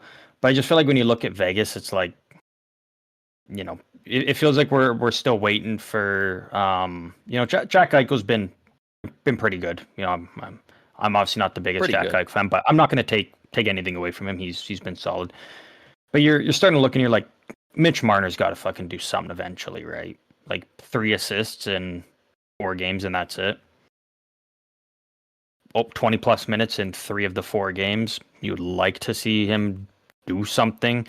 Mark Stone hasn't been incredibly noticeable. Had 2 goals, had a goal in the first 2 games.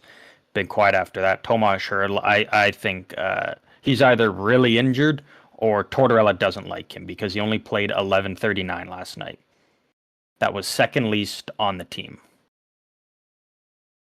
Only ahead of Keegan Colasar, who played 10:33. Then again, did they go to OT? Has been very. Yeah, they went to OT. Okay. Yeah. I was like, how on earth is your lowest guy playing over 10 minutes? I was like, trying to do the math. It wasn't making sense in my brain. It went right to the end of the first overtime, so pretty much full 4 full periods. I think Hertl's, he's got to be hurt. I think so. He's been rough this year. He's had a history of it. I'm going Vegas just because you got to imagine there's a game that Mark Stone is gonna, have a big moment like he usually does. Mitch Marner maybe finally doing something because again, it's people kept saying all year, oh, I can't wait to just see Mitch Marner finally take off in the playoffs without Toronto holding him back. And it's like, or is Mitch Marner holding Vegas back a bit because you're paying him a shit ton of money to get you 3 assists in 4 playoff games when he's, one of your highest paid players, and makes you wonder. Again, who am I rooting for in this? Obviously, I'm rooting for Utah. But I feel like with Vegas, we're just due for 80+% of people a Mark Stone, takeover game. Maybe Mitch Marner has a big moment to, a 4-point game from Jack Eichel with a Dorofeyev hat trick on the power play or something. Like it does feel like we're a little due for Vegas to. They're one of those teams that can explode for offense and just have one of those dominant games, and it does feel like it's got to be coming, surely. And I think this game 4 is a big learning lesson for them of, even if you get a 3-0 lead on this Utah team, just like that, they can have the lead. And then we're pushing back to try and tie it. I think that was something they're going to carry over into the next games and be more prepared for. It probably does go 7. I think I had it going 7 as well. I hadn't really thought about this, and this is kind of outside of it. This is going into the future for Vegas, but like, are they going to buy out or trade Aiden Hill? Yeah, I don't. Because I kind of thought it was just a down year and stuff, but like, they're getting bad performances from a a guy they picked up mid-season and is making like close to league min money, and they're not even like giving him a game. Like, man, they must really not trust this guy. That's a lot of money for a guy you don't trust to be able to win you a game if there's 12 shots. To trade him. I think they won't buy him out because Vegas will always spend to the cap, and they won't want to have dead cap on their books. So it's possible though, to ship him out. Absolutely. That's just given the fact he hasn't played yet. 2 more series left, both in the East. I'll let you pick. Do you want to go Tampa, Montreal, or do you want to talk Philly, Pittsburgh? Oh, we might as well save Tampa, Montreal for last at this point. We've waited long enough, so let's go Philly, Pittsburgh, which, man, we were all thinking, okay, they're down 3-0. Probably not going to happen. How many reverse sweeps have there been in NHL history? 3? Something like that? 4. And I was pretty sure it was 4, but everyone I've been hearing talk about it keeps saying 3. There's one of them, there's some erasure going on, but... Well, because I think one of them is when it wasn't a 7-game series back then, I think. It's when it was a 5-game series or something. A 5-game series, probably in the 40s or something. That would make sense. But yeah, Pittsburgh. It's a 3-2 series lead. You just got to win the next one in Philly, and you get Game 7 at home. Crosby's starting to rack up some points. Chris Letang back-to-back game-winning goals. Conn Smythe bet looking good. Man, there's a chance. What a chaotic Game 5. There's so much going on, and then all of a sudden, just a ridiculous snipe from who was it who scored for the Penguins in the second? I want to say Ben Kindle. It wasn't Ben. Connor Dewar. Connor Dewar. That's it. One of his guys from back in the Toronto days for Kyle Dubas. Absolute snipe at the top of the net. 11 seconds later, I believe it was, Flyers come down. They just sneak one by the goalie, who was Artur Shilov's this game instead of Stuart Skinner. Yeah, they went to Shilov's in Game 4 and got a win with him. So yeah, you lose 3 in a row with one goalie, swap and get a win. You run it unless it's you run it back. A Sorokin, a Shesterkin, Vasilevsky situation. Might as well ride the hot goalie. And so they had those 2 goals 11 seconds apart. And then later in the game, we have a shot from a very strange angle, just perfectly deflecting off of Erik Karlsson's stick and into the Penguins' net. There was exactly one puck-sized hole that it could squeeze in that angle, and it somehow bounced off of his stick through there. That was a crazy bounce. Yeah. Not to be outdone, Chris Letang throws a shot on net. People are going to say this was unlucky. I love this guy. He's had a great year and a great story this year. Dan Vladar fucked this play up pretty good. The puck goes past the net. It misses, but Vladar tries to glove it despite it being a good foot or 2 past the net. You don't need to go for that glove because it's not going to hit the net. Be there, but you don't have to slide out of your net for it. Hits the back glass or boards, comes back, goes right between his legs. He does the goalie thing, but unfortunately he doesn't do the goalie thing where he sits on it and doesn't know where it is. He wants to defend the net, so he slides back into his net. He's looking around, like making sure to block it. He doesn't even know he's already kicked it in. Mm-hmm. If he doesn't go out into no man's land trying to make that glove save, he doesn't pull it in. And the next closest guy who was paying any amount of attention was a Penguins defenseman. If he didn't touch Flyers it, they 100%. Oh, Flyers defenseman. Yeah, sorry. The Flyers absolutely would have been the first one to grab it, and there would have been nobody else there to bang it in. Like, he literally just needs to do nothing, and they would have grabbed it. And those are the kind of things that happen in the playoffs. Think back to Game 4. Just the bounces. Start of the second period, minute in, puck gets dumped behind Flyers net. Dan Vladar flubs it when trying to play it. Raquel grabs it, deposits it, gave Pittsburgh a 2-0 lead. That's back-to-back games where Vladar has made a pretty bad error that results in a Penguins goal. One of those, starting to kind of see those cracks. Are like those plays where it's not even a weak, like, damn, he should have had that. It beat his glove side. No, it's like Jacob Markstrom level fuck ups. Like, it's not great. So you're starting to slowly see the cracks in Philly now, and it's is it because Pittsburgh's found that level that they had in the regular season that they didn't have in the first 3 games?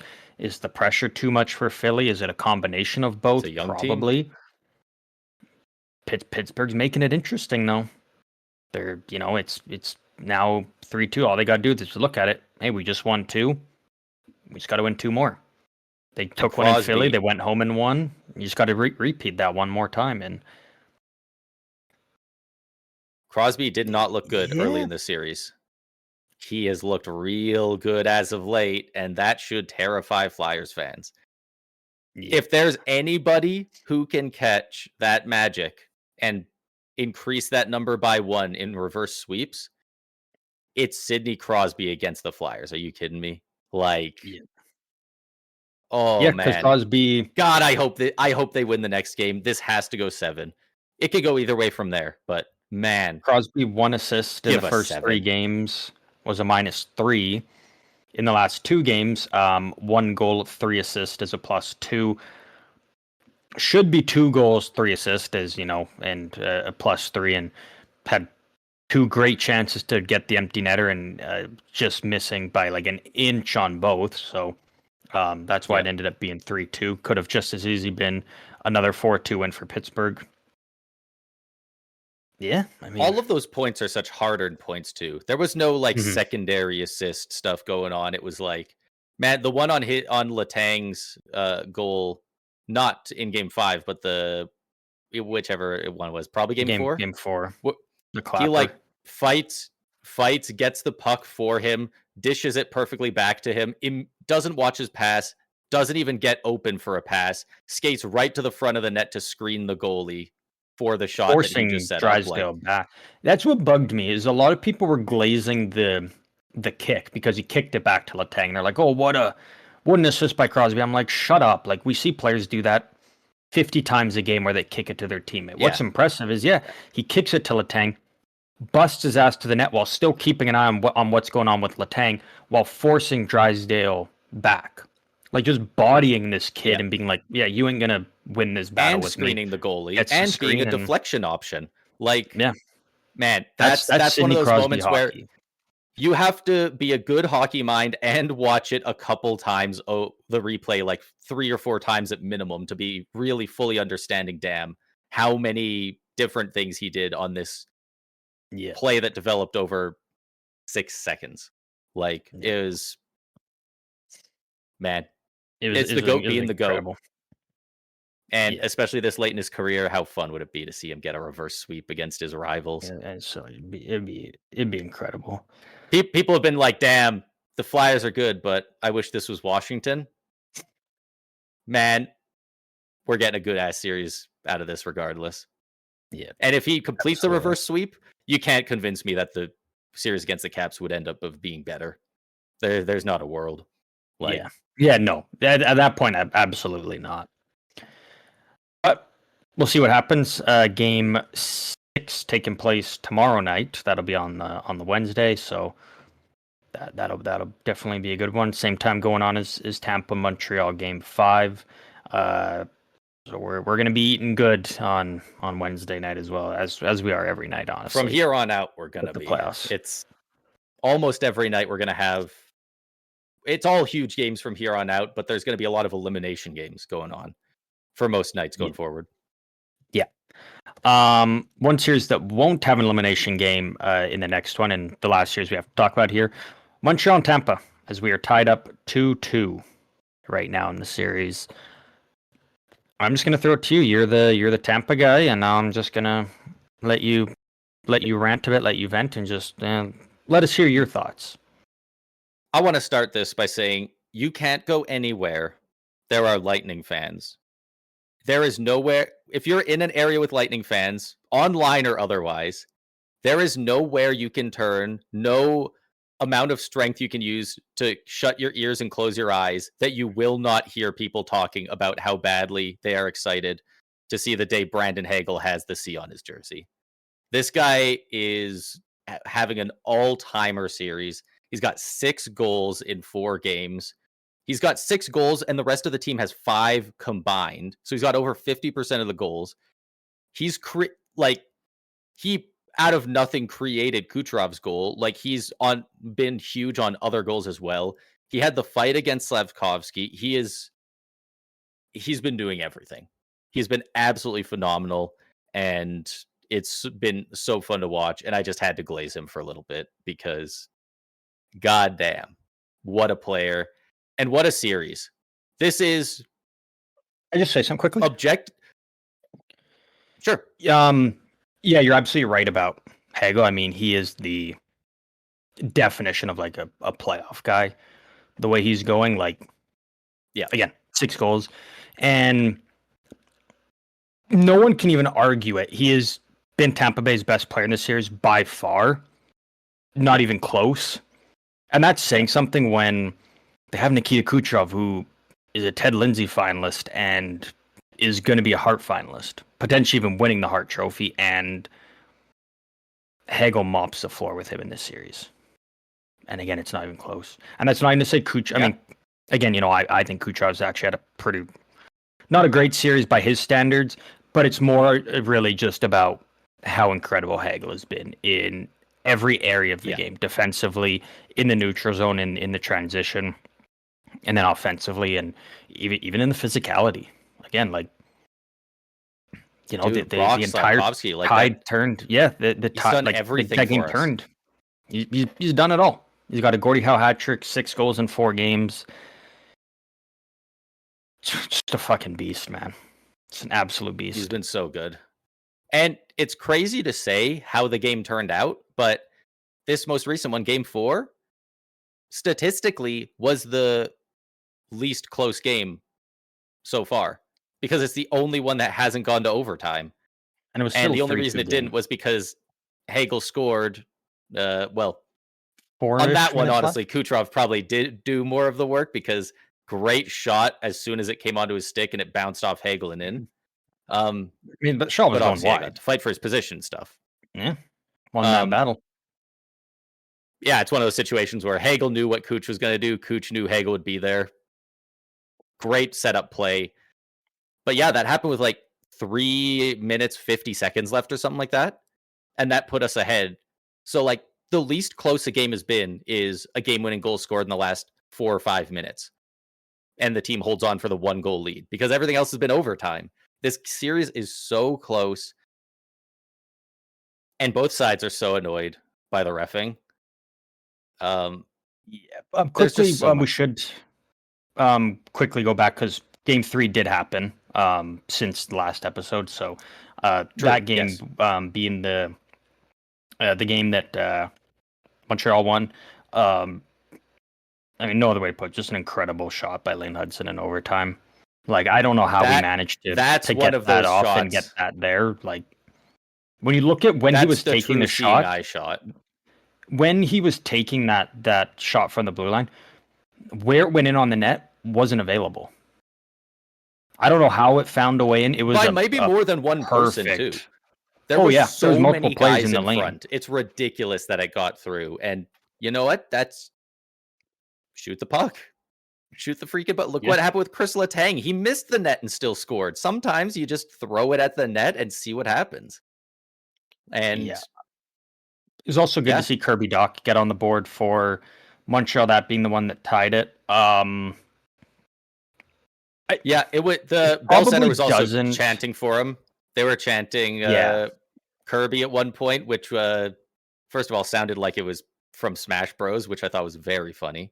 But also just it reminded me a little bit of when St. Louis Blues fans in the arena were cheering for Jordan Kyrou so much after all the stuff came out about him getting threats online and stuff like that from fans.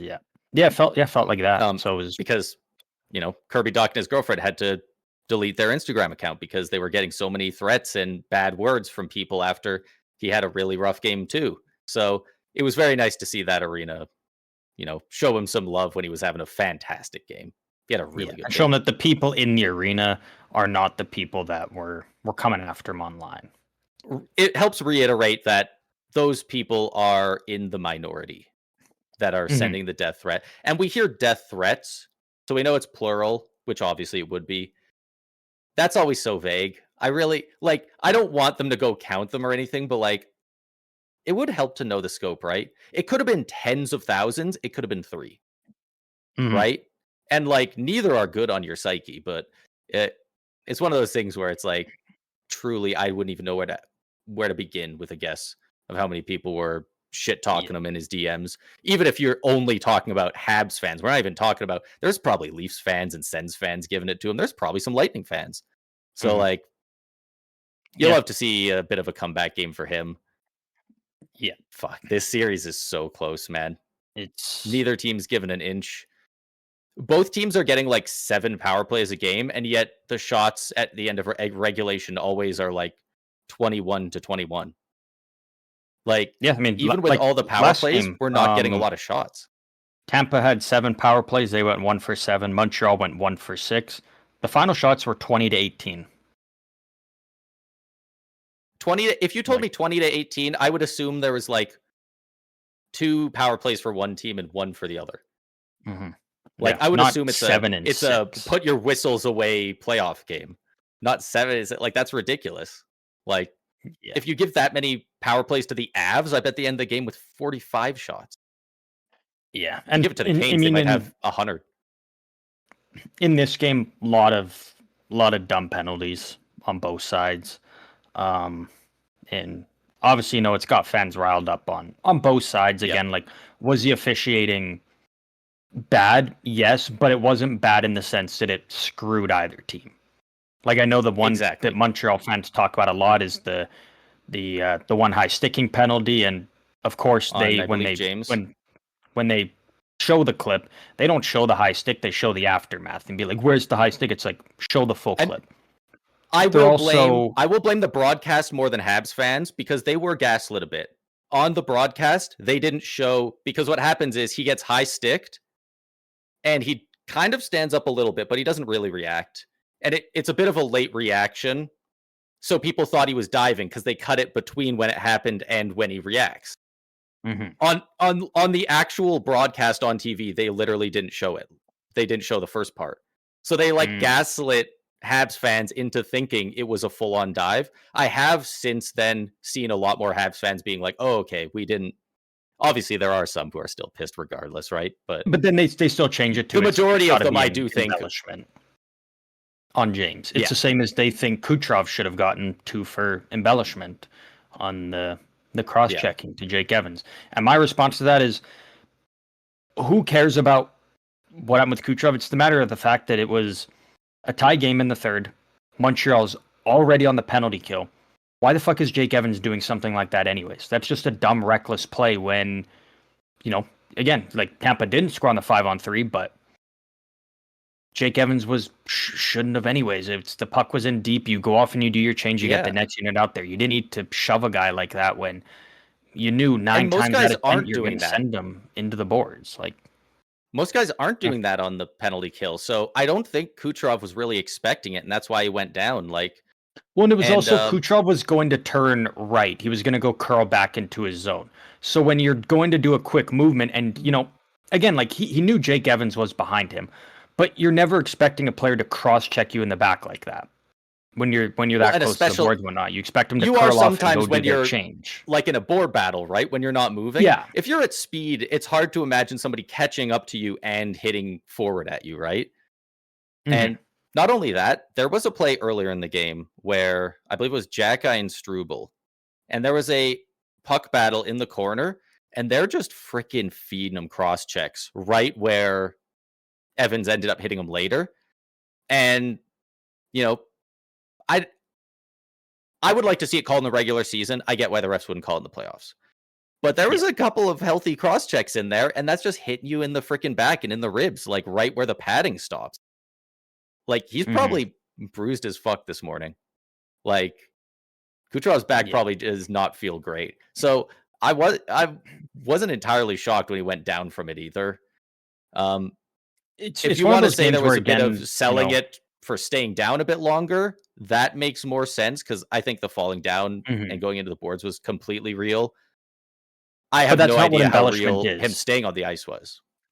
Exactly, and that's what the thing they want to say embellishment for, because again, like you're just straight up not a smart person if you fully believe in your heart that a player at that speed would send themselves flying into the boards like that to draw a penalty. Especially Kucherov could have separated his shoulder. He knows could have ended his season. And it's like, is he really going to risk that to draw a penalty? And you can't ever call embellishment when a player is down injured because that makes the game so messy. Because then Tampa fans could easily be like, "Oh, Slavkovsky was embellishing when it took him a sec to get up after that huge open ice hit." Like it's like. Yeah, it's if the player it's diving to draw a call, not whether or not they're really injured or not. That just makes the game a bit too messy at that point, and I don't like that. Yeah, the diving is when there was nothing happened and they try to make something up.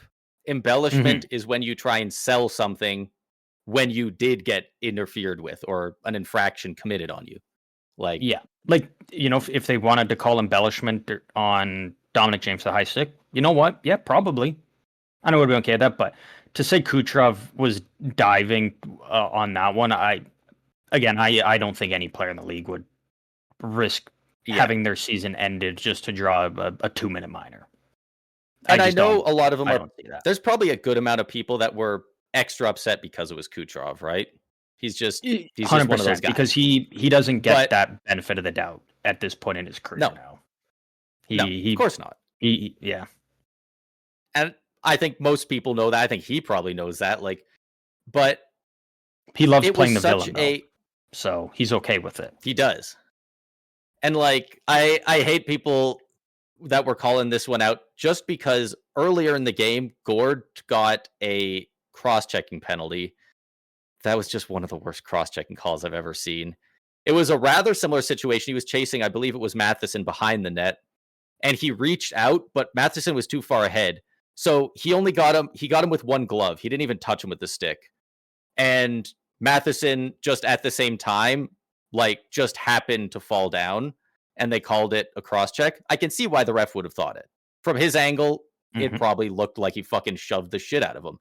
But watching the replay, his arm's fully extended and he barely gets to it. He might not have actually touched him at all. He might have just got the jersey. But that's what the ref saw, right? So yeah. It was rough called both ways. We just happened to score on the power play on one of the worst calls. You know? Oh, and that's if we score that power play goal on one of the legitimate penalties and not on that one, people aren't talking about it as much. It's just it feels worse when it's on a shitty call. 100%. And it's like at the end of the day, still, I can see why Montreal fans are upset, obviously, but again, to the ones that are saying the refs cost them the game, I say just take your loss and move on. You had a 2-0 lead. You gave Tampa 3 straight. You had 6 power plays of your own. You only scored on 1. You only had 18 shots on net, but you won 37 faceoffs, which was 65% of them that game. You out-hit Tampa 50-28. Wow, it was that mismatched. I mean, they could have just as easily won this game. And it got won in the final 4 minutes. It was a dead heat. Yeah. Montreal just needs somehow also the least close game. This series is crazy. Montreal needs their big players to show up. That's what it comes down to. Cole Caulfield, I mean, what do you have in the regular season? 51 goals. He's got 1 goal in this series. It's not good enough. And he's got at least he doesn't get the benefit of the doubt now. He hasn't scored on him. He's relied on to be scoring a lot of the goals for Montreal. It's not anymore of, well, he's still young and like he's an established guy. Got to figure it out. Nick Suzuki, 4 assists, but no goals. So he has a point per game, but you'd like to see him get a goal. Lane he's Hudson, also making some really good 2 defensive goals, plays, so 2 assists. He's doing his thing. Yeah. But at the end of the day, their big dogs got to show up. Slavkovsky had a hat trick in game 1. Nothing since then. He's got to fight, and that's about it. And then Ivan Demidov, 1 assist in 4 games. That surprises me because he's big dogs very noticeable. He's been probably their most noticeable, one of, if not the most noticeable player offensively for him. But again, big dogs got to eat. It's a tied series, wide open. I'm very curious. Looking real good in these past 2 games. He made a lot of important saves. Obviously, the save percentage isn't going to look great because there weren't a ton of shots overall, but a lot of those shots were very high quality, whether they were odd man rushes, defensive breakdowns, or even just really good ones on the power play. And he turned away a lot of them that even another very strong goalie might have let in. So yeah, both teams in this series have looked great. I mean, 3 overtime games, and then this one was basically an overtime game. If basically, So this series is wide open. I'm very curious now to watch Anaheim Edmonton tonight, whether McDavid plays or not, because then it'll just be Draisaitl. But the way John Cooper might have changed the way that the coaches operate now in playoffs, and that goes to obviously wants to line match Cirelli's line against Suzuki's line. So, what was John Cooper doing? He doesn't get he's got the first change because he's, they were on the road. So he just kept sending Cirelli out there. And it's like, you either, you go out there and then what's St. Louis going to do? Is he going to send out, Nick Suzuki's line against him? No, he doesn't want that matchup. So he doesn't. Tampa wins the faceoff. Cirelli's line goes off. Next line comes out. Next time there's a faceoff, we're just going to throw Cirelli back out there. And what are you going to do, St. Louis? Are you going to finally put Suzuki out there? Or are you just going to keep him sitting on the bench because you don't want to go against Cirelli's line? Tampa wins faceoff, line change, until eventually St. Louis had to put Suzuki out there, and they didn't generate anything because Cirelli's line has kind of been winning those battles this series. So you look tonight against Edmonton Anaheim, is Joe Quenneville just going to throw out Lacombe and Trouba on the faceoffs and be like, come on, Knobloch, are you gonna put McDavid or and again, if it's McDavid playing, it's gonna be McDavid, but if he's not, then it'll just be the Draisaitl line. And I'm curious to see that because it kind of looks like John Cooper might have changed the coaching game there and given a little bit of a blueprint to some teams of, hey, just because you're on the road doesn't mean you can't control the matchups at the end of the day. Yeah, which is something to keep an eye on, though. Yeah, I thought it was very impressive. So huge. And it shows why John Cooper is one of the best coaches in the game. Like that type of mindset is truly incredible to take like kind of one of the biggest disadvantages you have of being the road team and not only erase it, but almost kind of put it in your favor. You're now putting the pressure on the other coach of like, I'm just going to keep playing chicken with you, and eventually you're going to have to match it. You're going to have to fall into my trap and do what you don't want to do. What are you going to do? Keep Suzuki on the bench all game? Keep Cole Caulfield on the bench all game? Up until like around March, where the Lightning went on a bit of a skid before ending the season pretty decently. They had the best away record in the league at that point, like like late February, early March, and that includes like the Avalanche, who were ridiculous, right? Like they were so good away this year, and I really think he's cracked a little bit of the code there, and that this is a team where you gotta get those good line matches. So and it's one of those things like, man, what if not just other teams like the Ducks? What if the Habs do it?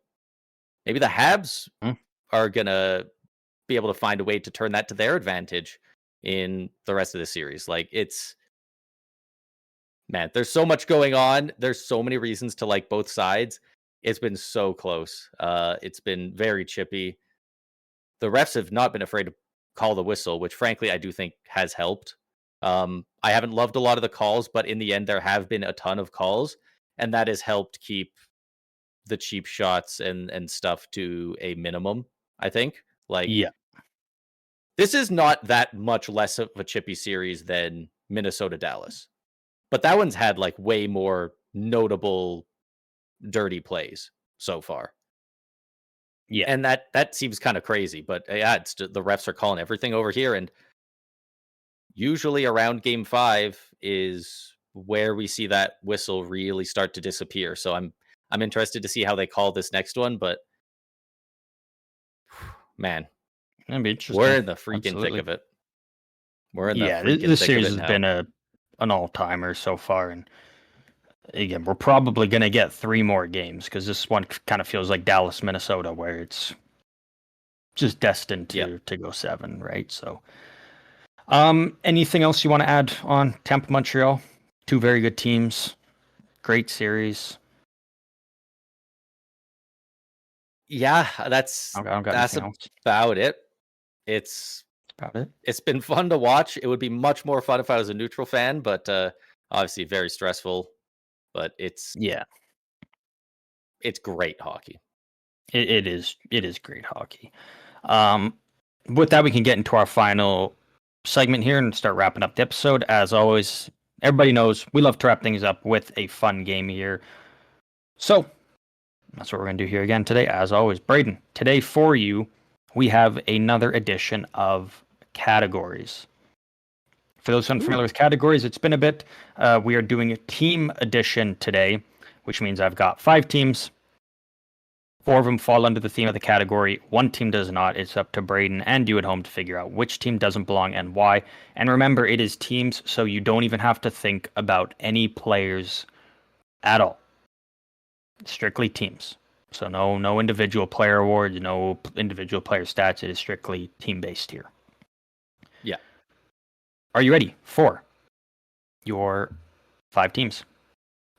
I am ready. Alrighty. Your first team that we have here is the Colorado Avalanche. Your next team is the Carolina Hurricanes. Third team, the Dallas Stars. Fourth team, the New York Islanders. And fifth team, the Calgary Flames. Okay. The Avs, the Canes, the Stars, the Islanders, and the Flames. Those are your Looking through 5 teams. these teams. Well, so obviously the Avs have won a cup recently. The Stars have been to several conference finals and a cup final recently. The Canes have gone to at least 2 conference finals recently. The Flames have not. They've had a rough go of it as of late. The Islanders, if we're going back to 2021, 2020 even, went to back-to-back conference finals. Did the Avs go to back-to-back conference finals recently? Is the thing. I think because all those other 3 teams in the middle there, the Canes, the Stars, the Islanders, all have, I think, back-to-back conference final appearances recently. I guess we'll say in the last 10 years. Have the Avs done that? They had a cup. What happened to them the year before they won the cup? Did they lose to Dallas in the conference finals? I believe so. Pretty sure that was that the second round? I'm gonna assume it was the conference finals.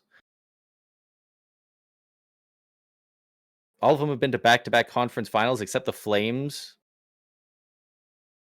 Most recently, I think they were in the playoffs in 2022.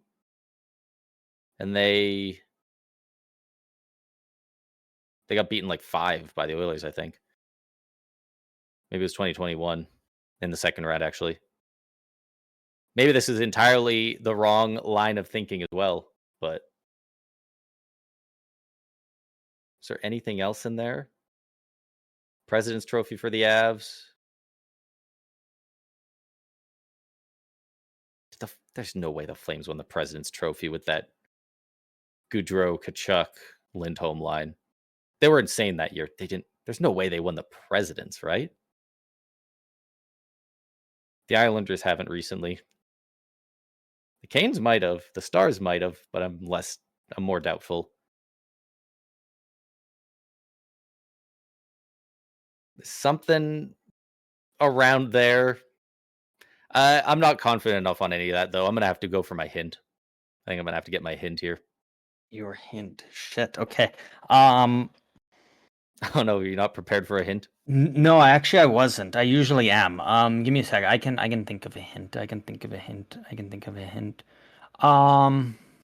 Yeah, just throw something out there and make it a little bit easy for you. Doesn't have to just be within the last 5 years, 6 years. You don't have to. It doesn't. Okay. It's not anything just recent, I guess, is what I can say. Okay. So it's kind of like one of these teams hasn't done something probably ever type of deal. Not necessarily. Or at least at all recently. I mean, I guess it does kind of fall into one of these teams hasn't done something that the others have done in a way, yeah. Just depends on which way you want to look at it, though. I mean, there are some things like, there's always other like things that you can find throughout that are technically only one team's doing this, but it's like, is that the answer? The Avalanche team name doesn't end with an S and the other 4 do. The Flames are the only Canadian team on there. Mm-hmm.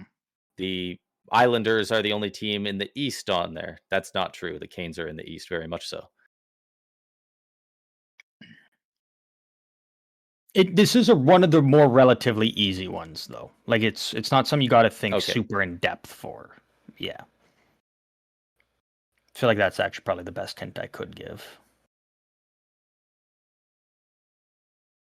That it's not some super in depth thing you gotta. It's easier than that. Calculate, yeah. Assuming you know these teams, yeah. I'm trying to think. I mean, I guess that's not quite player related. It's kind of player related, but not really. You won't have to think of a single player. Nope. But not even like draft. Like I was thinking like team that drafted first overall or something. Nope. That's why I said specifically, like before, nothing to do with any players in any way. Just strictly the team. Okay.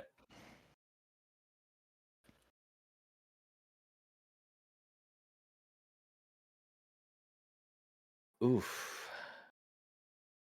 Yeah. All I can come up with is... Which franchise does not stick out? But the Avs have multiple. It doesn't blend in, I guess I should say. I don't even... I'm going to throw a 30-second timer on here for you. Yeah, no, that's fair. I think I got to lock in... These teams have been to back-to-back conference finals, except for the Flames. I think that's the closest I can get here. Lock that in, even with the hint I gave you of nothing. I mean, the recently. Avalanche don't end in an S. The Islanders and Flames are so different from the other 3 that it completely screws everything up. How are there not 2 odd teams out? Yeah, I have no idea, honestly. It might have a President's Trophy attached to it somewhere, but I don't even know the history of that trophy more than like 3 years. The odd team out is the New York Islanders. Okay.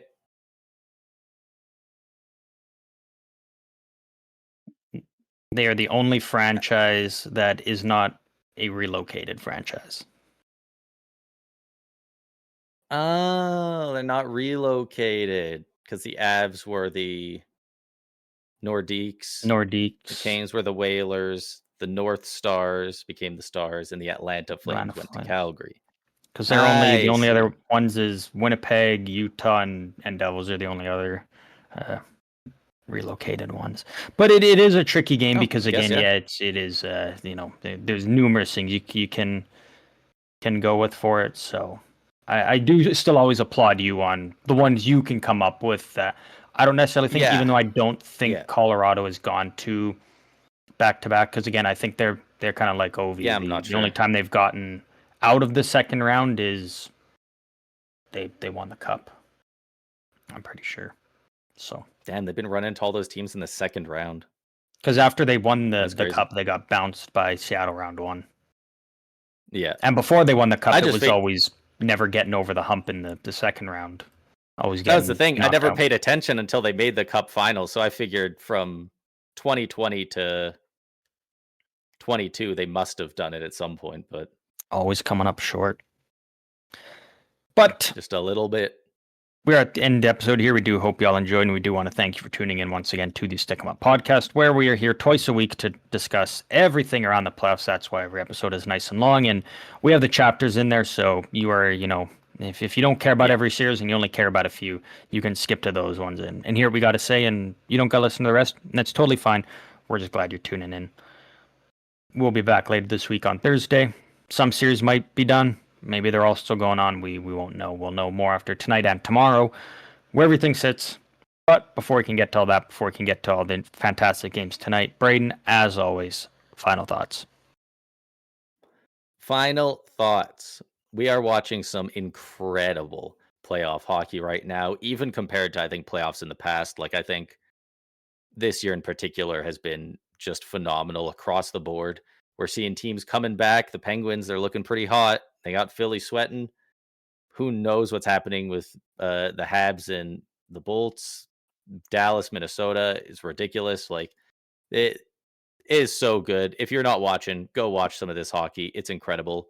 And also, we talked about it a long time ago, almost 2 hours ago now, I guess. Ridley Gregg, we'll see if he gets suspended or not. That'll carry into next season.